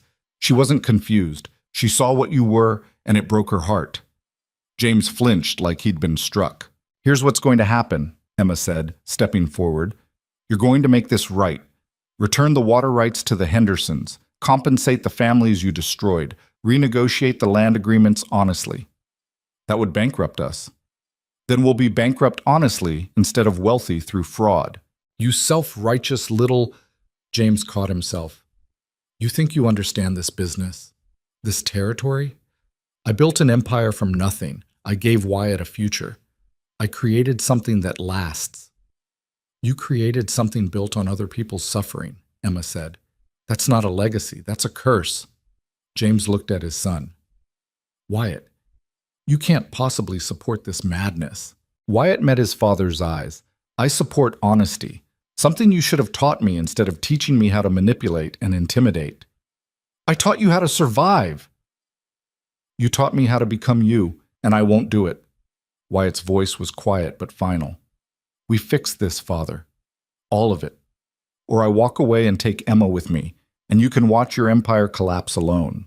The threat hung in the air. James had built everything for Wyatt, to pass on to Wyatt, to create a dynasty through Wyatt. Without his son, none of it had meaning. You'd throw away everything I built? In a heartbeat, if it's built on lies. James sank back into his chair, suddenly looking older than Emma had ever seen him. For a long moment, he just stared at the document spread across his desk, evidence of his crimes, written in his dead wife's hand. She hated me at the end, he said quietly. Catherine. She looked at me like I was a stranger, like I'd become someone she didn't recognize. You had, Wyatt said. I was trying to build something strong, something that would protect our family, give you opportunities, create security. James's voice cracked. I never meant to become this. Emma felt a flicker of something almost like sympathy. Almost. Then stop being this. Choose differently. It's too late. The damage is done. It's never too late to stop doing more damage, Emma said. You can't undo the past, but you can stop repeating it. James was silent for a long time. Outside, the ranch continued its daily operations. Men working, cattle moving, the machinery of empire grinding forward on its foundation of fraud. Finally, James spoke. If I do this, make restitution, return rights, compensate families, we lose half our land, maybe more. The investors will pull out. We'll be reduced to a fraction of what we are. But we'll be honest, Wyatt said. Honest and poor. Better than wealthy and corrupt. James laughed bitterly. You sound like your mother. She said the same thing. He pulled Catherine's letter close, reading it again. She asked me, right before she died, if I was proud of what I'd built. If I could look at our son and honestly say I'd created something worth inheriting. What did you tell her? Emma asked. I told her yes. I told her everything I'd done was for our family. James's eyes were wet. She died believing I was a monster, and maybe she was right. Wyatt circled the desk, knelt beside his father's chair. You're not a monster. You're a man who made terrible choices and can still make better ones. That's not too late, Father. It's not. The Hendersons will crucify me when they find out the truth. Maybe, Emma said. Or maybe they'll respect that you finally admitted it and tried to make amends. Either way, it's better than continuing the lie. James looked at Emma with something that might have been respect. You're the most dangerous person I've ever met. You actually believe people can change. I've seen it happen. Then you're naive, or I'm right and you're afraid. Emma held his gaze. Your wife believed in doing the right thing even when it cost everything. Honor her by proving she didn't die ashamed of you. That was the blow that landed. James closed his eyes, hands clenched on the arms of his chair. When he opened them again, something had shifted. All right, he said. We do this. But we do it carefully, strategically. I won't let this ranch be destroyed in the process of fixing my mistakes. Fair enough, Wyatt said. The next 2 weeks were brutal. James personally contacted Daniel Henderson and requested a private meeting. Emma and Wyatt insisted on being present, expecting fury, accusations, possibly violence. Instead, Daniel listened as James explained the truth, showed him the original documents, the forgeries, the evidence of theft, admitted that the water dispute had never been legitimate, that Henderson claims had been valid all along. Daniel sat in silence for a long time after James finished. You're telling me I've been right for 20 years? That my father was right and my grandfather before him? Yes, James said. I stole your family's water rights, manipulated documents, paid off officials, and then I used my influence to make you look like the aggressor when you fought back. Why are you telling me this now? Because my wife documented it all before she died. Because my son and his future wife won't let me continue profiting from it. Because I'm tired of being the man Catherine died hating. Daniel studied James with hard eyes. You destroyed my family's reputation, cost us legal fees we couldn't afford. Made us look like thieves when we were the ones being robbed. I know. Sorry doesn't fix that. No, but restitution might. James slid across a document. Full water rights returned to Henderson property. Compensation for 20 years of lost access. A public statement acknowledging my fraud and your family's legitimate claims. Daniel read the document carefully. This is half your water access. Yes. You'll struggle to support your herd. Then we'll reduce the herd, or find other water sources, or figure it out. James met Daniel's eyes. This is what I owe you, what my family owes yours. Why should I believe this isn't another scheme? Emma spoke up. Because we're witnesses. Wyatt and I won't let him back out. If he tries to manipulate this agreement, we'll expose everything publicly. Your family gets justice, or the Brooks family gets destroyed. Those are the only options. Daniel looked at her. You're the one who negotiated our truce. I am. And now you're forcing your future father-in-law to admit he's a fraud? I'm forcing him to stop being one. There's a difference. Daniel almost smiled. You married a hell of a woman, Wyatt. Don't I know it, Wyatt said. The agreement was signed with lawyers present. Daniel took the water rights and the compensation, but refused to publicly humiliate James. Your wife already paid the price for your crimes, Daniel said. No point making your son pay again. But if you ever try something like this again, I'll bury you and enjoy doing it. Understood, James said. Word spread through the territory slowly at first, then faster. James Brooks had returned water rights to the Hendersons, had admitted fault in the decades-old dispute, had reduced his ranch's holdings voluntarily. Some people called it weak.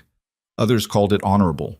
Most were just confused. James Brooks didn't admit mistakes or give up resources willingly. The investors were less confused and more angry.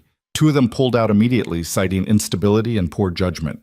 The others reduced their commitment significantly. The ranch shrank by 1/3 almost overnight. James took it with a stoicism that surprised Emma. He didn't rage, didn't blame, just accepted the consequences and started rebuilding with what remained. One evening, Emma found him in his study, staring at Catherine's portrait. You loved her, Emma said. More than anything.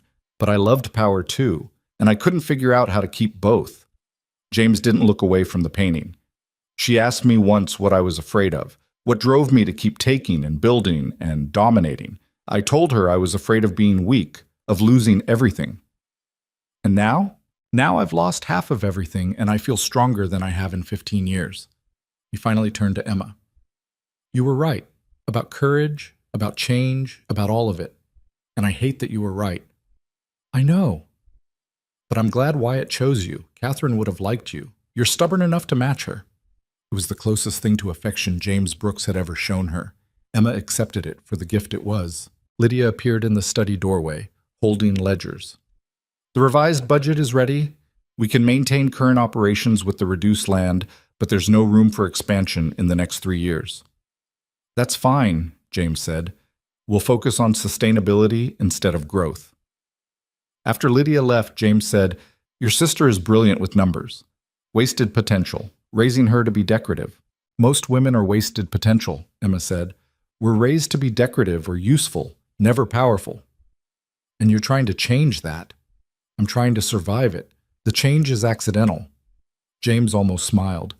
I think you're lying. I think you came into this family specifically to burn down everything I built and rebuild it your way. If I wanted to burn it down, I'd have made those documents public. Emma moved toward the door. I want to build something that lasts, same as you. I just want it to last for better reasons. She left him alone with Catherine's portrait and the ghost of the man he used to be. Late that night, Emma lay awake beside Wyatt, both of them too wired to sleep despite exhaustion. We just dismantled half of my father's empire, Wyatt said. We made it honest. That's different. Is it? We still destroyed what he built. We destroyed what was built on theft. What remains is actually his. Emma turned to face him. Your mother tried to do this and failed. We succeeded. That should mean something. It means we're unemployed if the ranch collapses completely. Then we start over, build something new. Emma took his hand. I'm not afraid of starting over. I've done it before. I haven't. This ranch is all I've ever known. Then maybe it's time to know something different. Wyatt pulled her close. How are you so calm about this? I'm not calm. I'm terrified. But I'm also free in a way I've never been before. We did the right thing even though it cost us.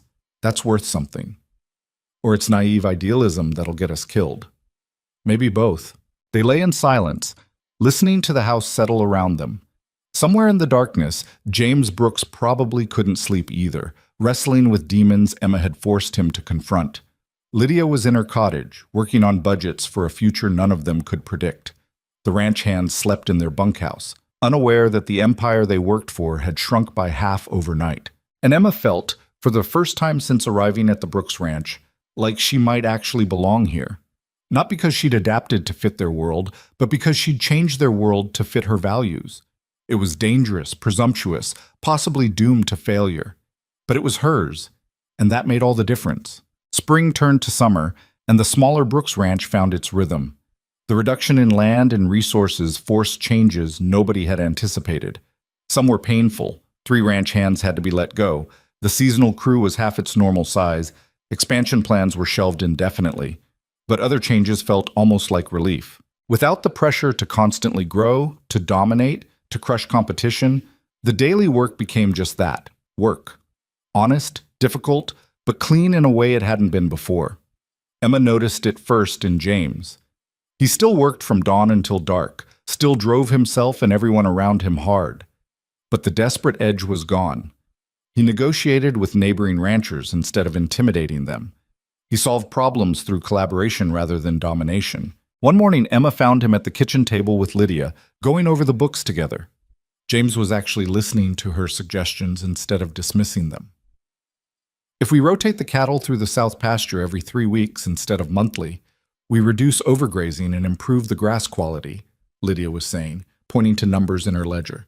It means more labor moving them, but better long-term sustainability. Show me the cost analysis, James said. Lydia slid across another page covered in her precise calculations. James studied it, nodded slowly. Good work. Implement it starting next week. After he left, Lydia looked at Emma with something like wonder. He actually listened to me. You're good at this. Even he can see that. I spent 23 years being told my only value was being pretty. Now I'm making decisions about cattle rotation. Lydia shook her head. How did this become my life? You chose it, Emma said. Same way I did. That's the difference. The wedding was planned for late June, smaller than James had originally wanted, but more meaningful than a spectacle designed to impress investors. Just family, close friends, ranch hands who'd become something like family themselves. No fancy dress imported from back east, no orchestra, no performance of wealth and status. Emma wore a simple white dress Maria had helped her alter from something found in Catherine's old wardrobe. It felt right somehow, wearing something that had belonged to Wyatt's mother, like Catherine's blessing on a marriage that had started as rebellion and transformed into something genuine. The ceremony took place on the front lawn of the main house, under cottonwood trees that had witnessed 30 years of Brooks family history. Daniel Henderson came, which surprised everyone. He stood in the back with his sons, nodding approval when Wyatt and Emma exchanged vows. James gave Emma away, which felt strange and right in equal measure. This man who'd hated her, fought her, finally accepted her not because she'd changed, but because he had. You're the stubbornest woman I've ever met, James said quietly as they walked toward Wyatt. My son is either the luckiest man alive or the most cursed. Probably both, Emma said. Catherine would have liked you, would have fought me to bring someone like you into this family. He paused at the makeshift altar. I'm glad she won that fight, even if she's not here to see it. He placed Emma's hand in Wyatt's and stepped back, eyes wet in a way Emma had never seen before. The vows were traditional: love, honor, partnership. Emma meant every word, but she also knew the real vow was something else entirely. A commitment to keep fighting for honesty even when convenience tempted. To choose each other even when choosing each other was difficult. To build something that lasted not because it was powerful, but because it was true. When Wyatt kissed her, the small crowd erupted in applause. Tom Gardner whistled loud enough to scare birds from the trees. Maria wiped tears with her apron. Lydia smiled with genuine happiness that held no envy, no bitterness, just sisterly joy. And Emma thought, just for a moment, that maybe impossible things could work out after all. The reception was barbecue and dancing, informal and loud and perfect. Ranch hands mixed with neighbors, old feuds temporarily forgotten in favor of celebration. Even Daniel Henderson raised a glass to toast the couple. "To Wyatt and Emma," Daniel said, "may they build something better than what came before." "Here's hoping they're smarter than we were," James added, and the two former enemies clinked glasses. Later, when the sun was setting and most guests had drifted away, Emma found herself on the porch with Lydia. Her sister had changed, no longer the polished perfection their father had demanded, but something more real. Hair pulled back practically, dress chosen for comfort rather than display, hands ink-stained from hours of bookkeeping. "You look happy," Lydia said. "I am, terrified, but happy." "That seems to be your permanent state." Emma laughed. "Fair assessment." She looked at her sister. "What about you? You happy?" Lydia considered the question seriously. "I'm free." "That's close to the same thing. I get to make my own choices now, even if all my choices are about ledgers and cattle rotation. It's mine. Nobody can take it away." "Father might try." "Let him try. I'm not the daughter he remembers." Lydia's voice hardened slightly.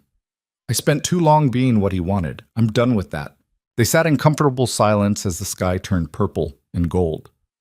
Inside the house, they could hear Maria directing cleanup and James arguing good-naturedly with Tom about something ranch-related, normal sounds of normal life. "Do you ever regret it?" Lydia asked quietly. "Choosing Wyatt? Leaving everything behind?"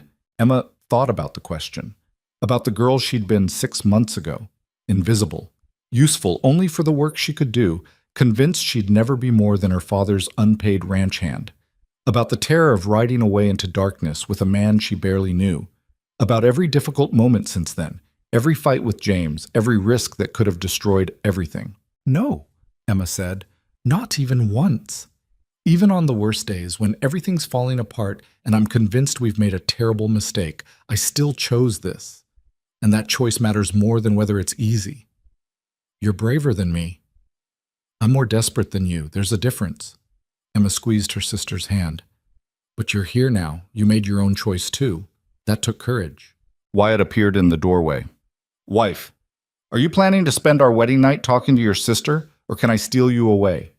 Emma stood, smiling. "Depends. Where are you stealing me to?"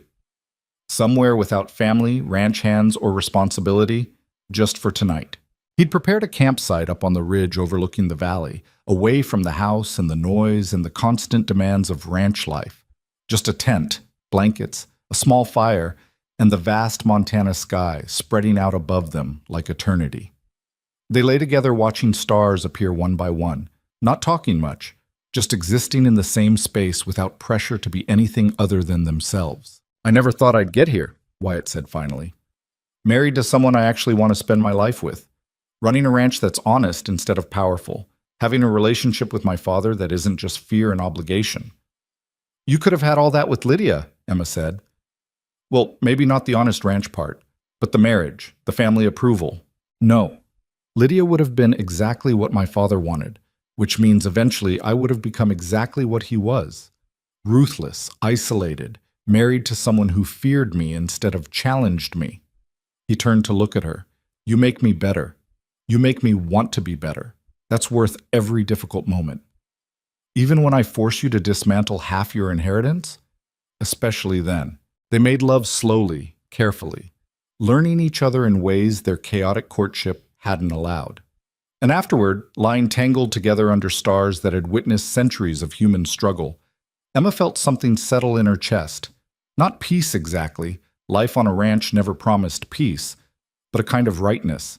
A sense that she was finally where she belonged. Summer progressed with the relentless heat that defined Montana's high season. The reduced herd thrived on better managed grazing. The water-sharing agreement with the Hendersons worked better than anyone expected. Lydia's organizational systems transformed the ranch's operations from chaotic to streamlined.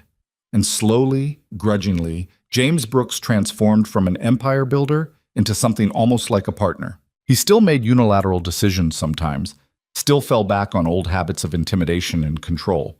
But Emma and Wyatt had learned how to push back, and increasingly James listened instead of steamrolling. One afternoon in late July, Emma was working in the barn when a rider approached, not someone she recognized.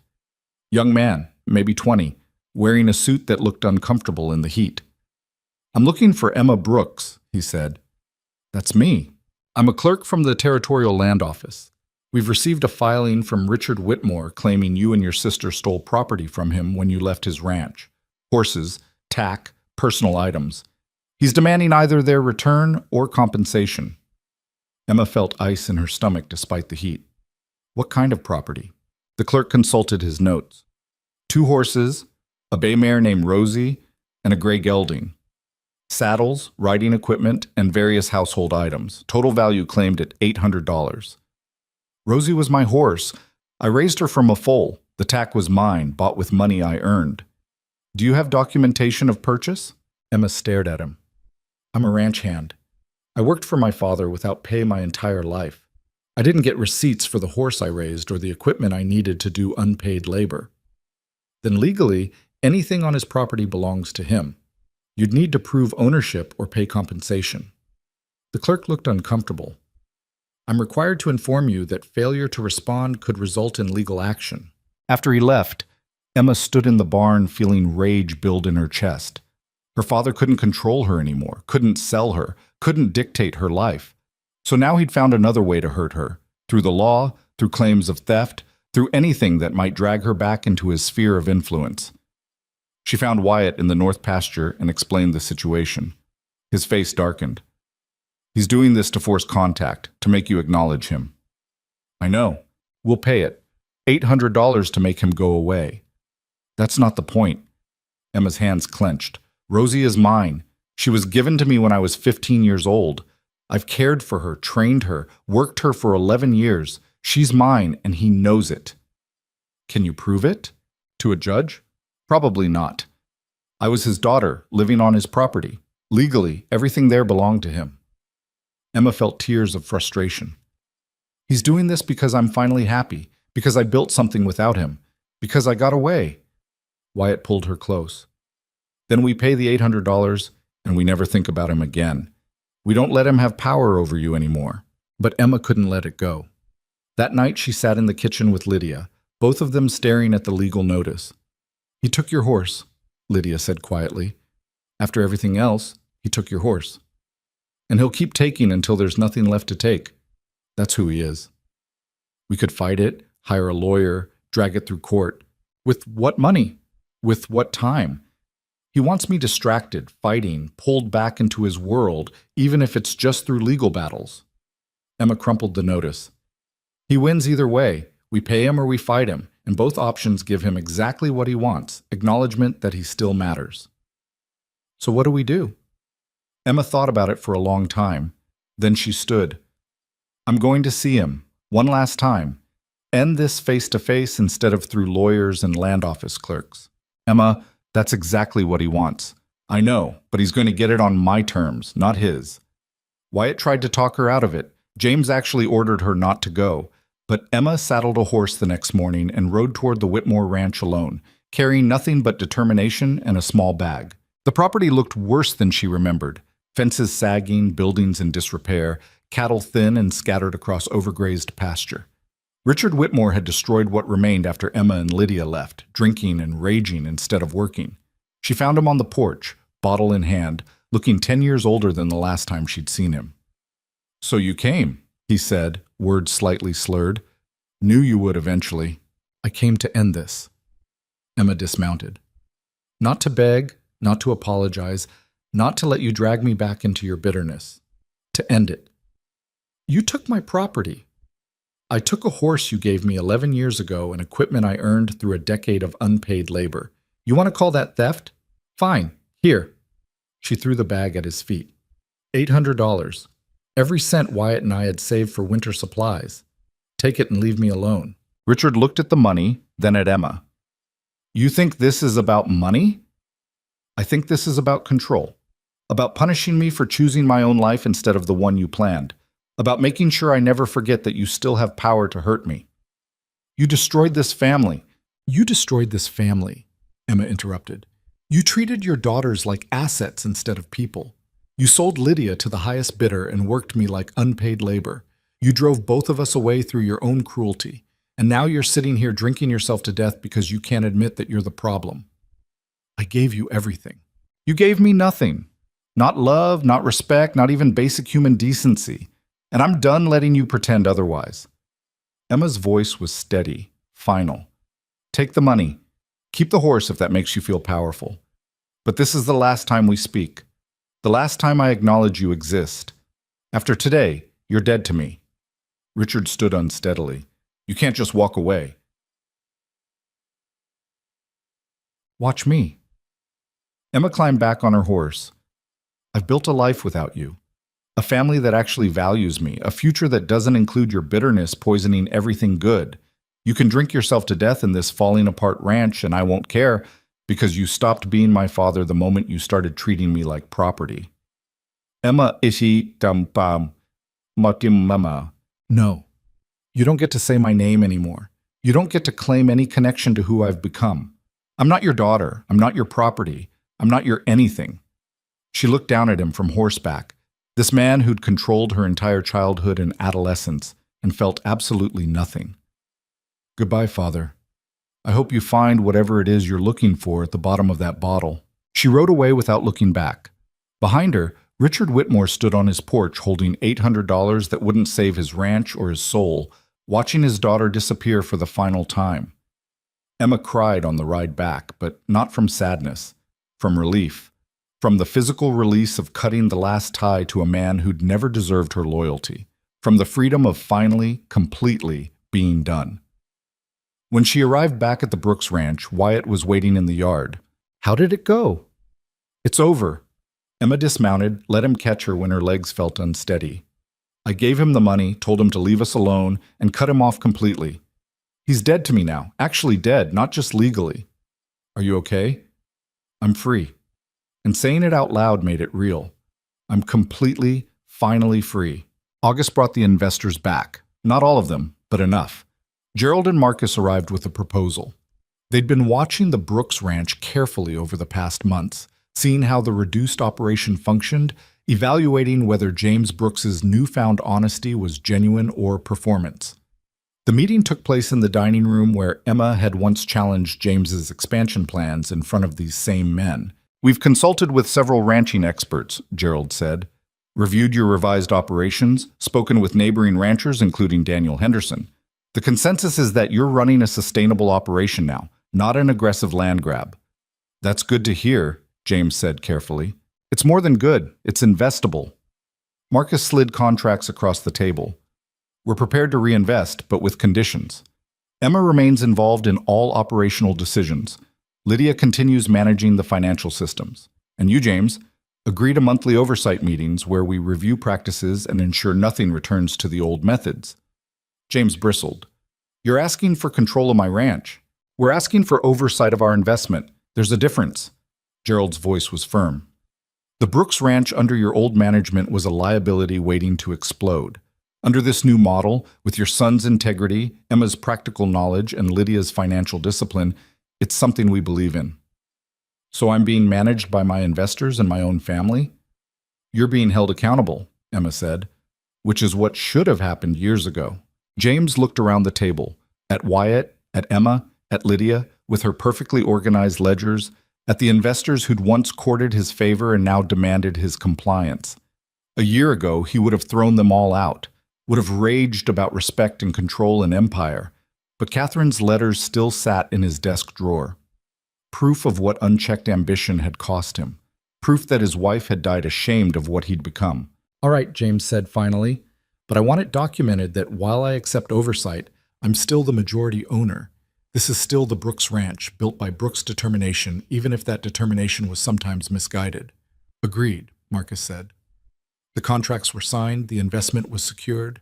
The ranch had a future that was smaller than James had envisioned, but more solid than what he'd built on fraud. After the investors left, James poured himself a whiskey and raised the glass toward Catherine's portrait.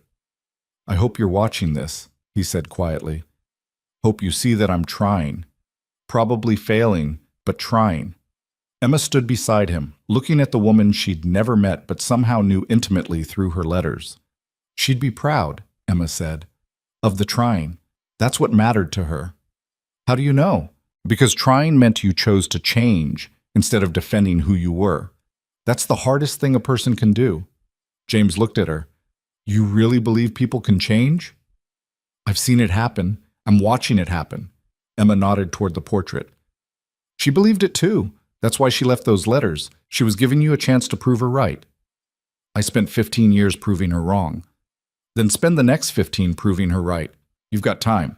Fall came to Montana in a rush of gold and crimson, the landscape transforming overnight from summer green to autumn fire. The ranch prepared for winter with a confidence born of honest sustainability. Cattle were rotated to final grazing. Supplies were stocked. Repairs were completed. And Emma stood on the ridge overlooking the valley, 7 months pregnant and trying to catch her breath after the climb. Wyatt found her there, wind whipping her hair around a face that had gained softness and strength in equal measure. You're supposed to be resting. I've been resting all morning. I needed air. Emma watched the land spread out below, reduced holdings, honest boundaries, property that was actually theirs instead of stolen. It's beautiful up here. It is. Wyatt wrapped his arms around her from behind, hands settling on the swell of her stomach. You think our daughter will love it like you do? Daughter? You're assuming. Mother's intuition, Emma laughed. You don't have a mother. I have you. Close enough. He was quiet for a moment. What should we tell her? About how all this started? The truth. That her grandfather built an empire on fraud, and her grandmother died trying to stop him. That her parents chose honesty even when it cost everything. That her Aunt Lydia learned strength by losing security. Emma leaned back against him. And that love, real love, the kind worth having, starts with choosing each other, even when it makes no sense. That's a heavy story for a child. She's a Brooks. She'll be strong enough to carry it. They stood together on the ridge as the sun climbed toward noon, two people who'd been invisible and desperate and broken, finding something like peace in the ruins of empire. Below them, the ranch continued its work. Tom Gardner directed cattle movement with efficiency born of 40 years' experience. Maria prepared noon meal for hands who'd become family. Lydia sat in the ranch office, managing books with precision their father had never valued until it was almost too late. James moved between buildings, still driven, still demanding, but channeling that intensity towards sustainability instead of domination. And everywhere, in every corner of the smaller, honest operation, Catherine Brooks' legacy lived. Not in the empire James had tried to build, but in the integrity her letters had demanded, in the honesty her death had required, in the second chance she'd left hidden for 15 years, waiting for someone brave enough to use it. Do you think she's watching? Wyatt asked, following Emma's gaze down to the ranch. My mother? I think she left us everything we needed to fix what she couldn't. That's better than watching. Winter came hard that year, but the ranch was ready. Smaller herds meant adequate hay. Honest water rights meant no disputes when ice-locked creeks. Reduced debt meant breathing room when unexpected problems arose. Emma gave birth on a January morning so cold the windows frosted over, bringing a daughter into the world with her mother's gray eyes and her father's determination. They named her Catherine, which made James cry for the first time Emma had ever witnessed. She would have loved this, he said, holding his granddaughter with shaking hands. Loved you, loved all of it. Then live like she's watching, Emma said. That's how we honor her. Spring returned as it always did, bringing green to frozen ground and hope to operations that had survived another brutal winter. Emma walked the fence lines with Catherine strapped to her chest, teaching her daughter the land the way Emma's father had never bothered to teach her. This is where the Brooks property meets Henderson land, Emma told the baby, who couldn't possibly understand. Your grandfather stole it once, then gave it back. That took more courage than taking it ever did. Lydia had started courting one of the ranch hands, a quiet man named Ben, who loved numbers almost as much as she did. They spent evenings reviewing ledgers together, which sounded boring but apparently worked for them. You're happy, Emma said one afternoon, watching her sister laugh at something Ben had said. I'm building something. That's better than happy. Lydia looked at Emma. You taught me that. Choosing your own life instead of accepting what you're given. I didn't teach you anything. You learned it yourself. Maybe, but you showed me it was possible. Lydia squeezed her hand. Thank you for not leaving me behind. The ranch found its rhythm over the following years. Not explosive growth, not empire building, just steady, sustainable operations that supported the families who depended on it. James never fully lost his edge. Some men were shaped too deeply by ambition to completely change, but he learned to channel it differently, to build partnerships instead of crushing competition, to value integrity alongside profit. He taught Catherine to ride when she was 4, patient in ways he'd never been with Wyatt. Maybe because he'd learned, finally, that some legacies were worth more than land and cattle, that being remembered with love mattered more than being remembered with fear. On Catherine's 5th birthday, Emma stood in the same spot where Wyatt had first chosen her, on that hillside overlooking the ranch that had seemed so foreign and intimidating. Now it felt like home, messy, complicated, built on honest mistakes instead of successful fraud. Happy? Wyatt asked, appearing beside her with their daughter on his shoulders. Emma thought about the question, about the girl she'd been, invisible, useful only for work, convinced she'd never matter to anyone. About the terror of choosing the unknown over the familiar, about every difficult moment since, every fight, every risk, every decision that could have destroyed everything. I'm exactly where I chose to be, Emma said. And it was enough, more than enough. It was everything. Years later, when Catherine was old enough to understand, Emma would tell her daughter the whole story. About the grandfather who built an empire on theft, and the grandmother who died trying to stop him. About the aunt who learned her own strength by losing everything safe. About the great-grandfather who'd sold daughters like cattle and paid the price in loneliness.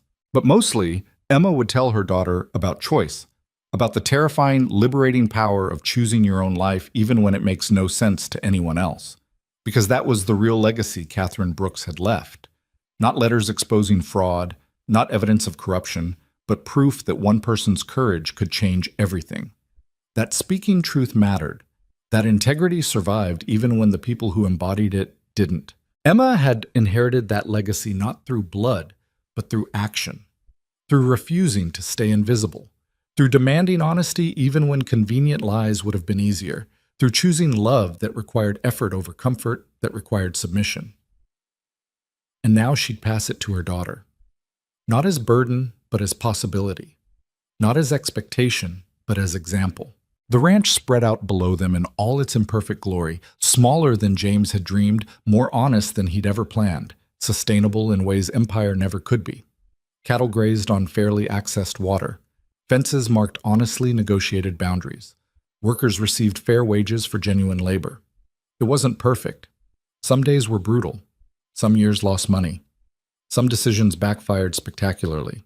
But it was theirs, built on truth instead of theft, maintained through partnership instead of domination, passed down through generations who would know how it was earned and what it cost. That was worth everything. Emma took her daughter's hand, felt Wyatt's arm around her shoulders, and looked out over a land that had witnessed fraud, redemption, and transformation. "Tell me the story again," Catherine said, as children always do, "about how you and Papa met." Emma smiled. "Well, it started with an impossible choice." And she told the story one more time, because some stories deserve endless repetition. Stories about people who were invisible finding themselves seen, about empires built on sand crumbling to make room for something solid, about daughters who refused to be property and carved out their own definitions of worth. Stories about choosing the terrifying unknown over the familiar prison. Stories about love that starts with respect and builds toward partnership. Stories about legacy that matters more than wealth. The sun set over the Montana Territory, painting the mountains in shades of gold and crimson. Tomorrow would bring new challenges. There were always new challenges. But tonight, Emma stood with her family on land they'd fought to make honest, and felt the particular satisfaction that comes from building something that lasts for the right reasons. Not because it was perfect, but because it was true. And truth, Emma had learned, was the only foundation strong enough to support real love, real family, real life. Everything else was just performance, and she was done performing.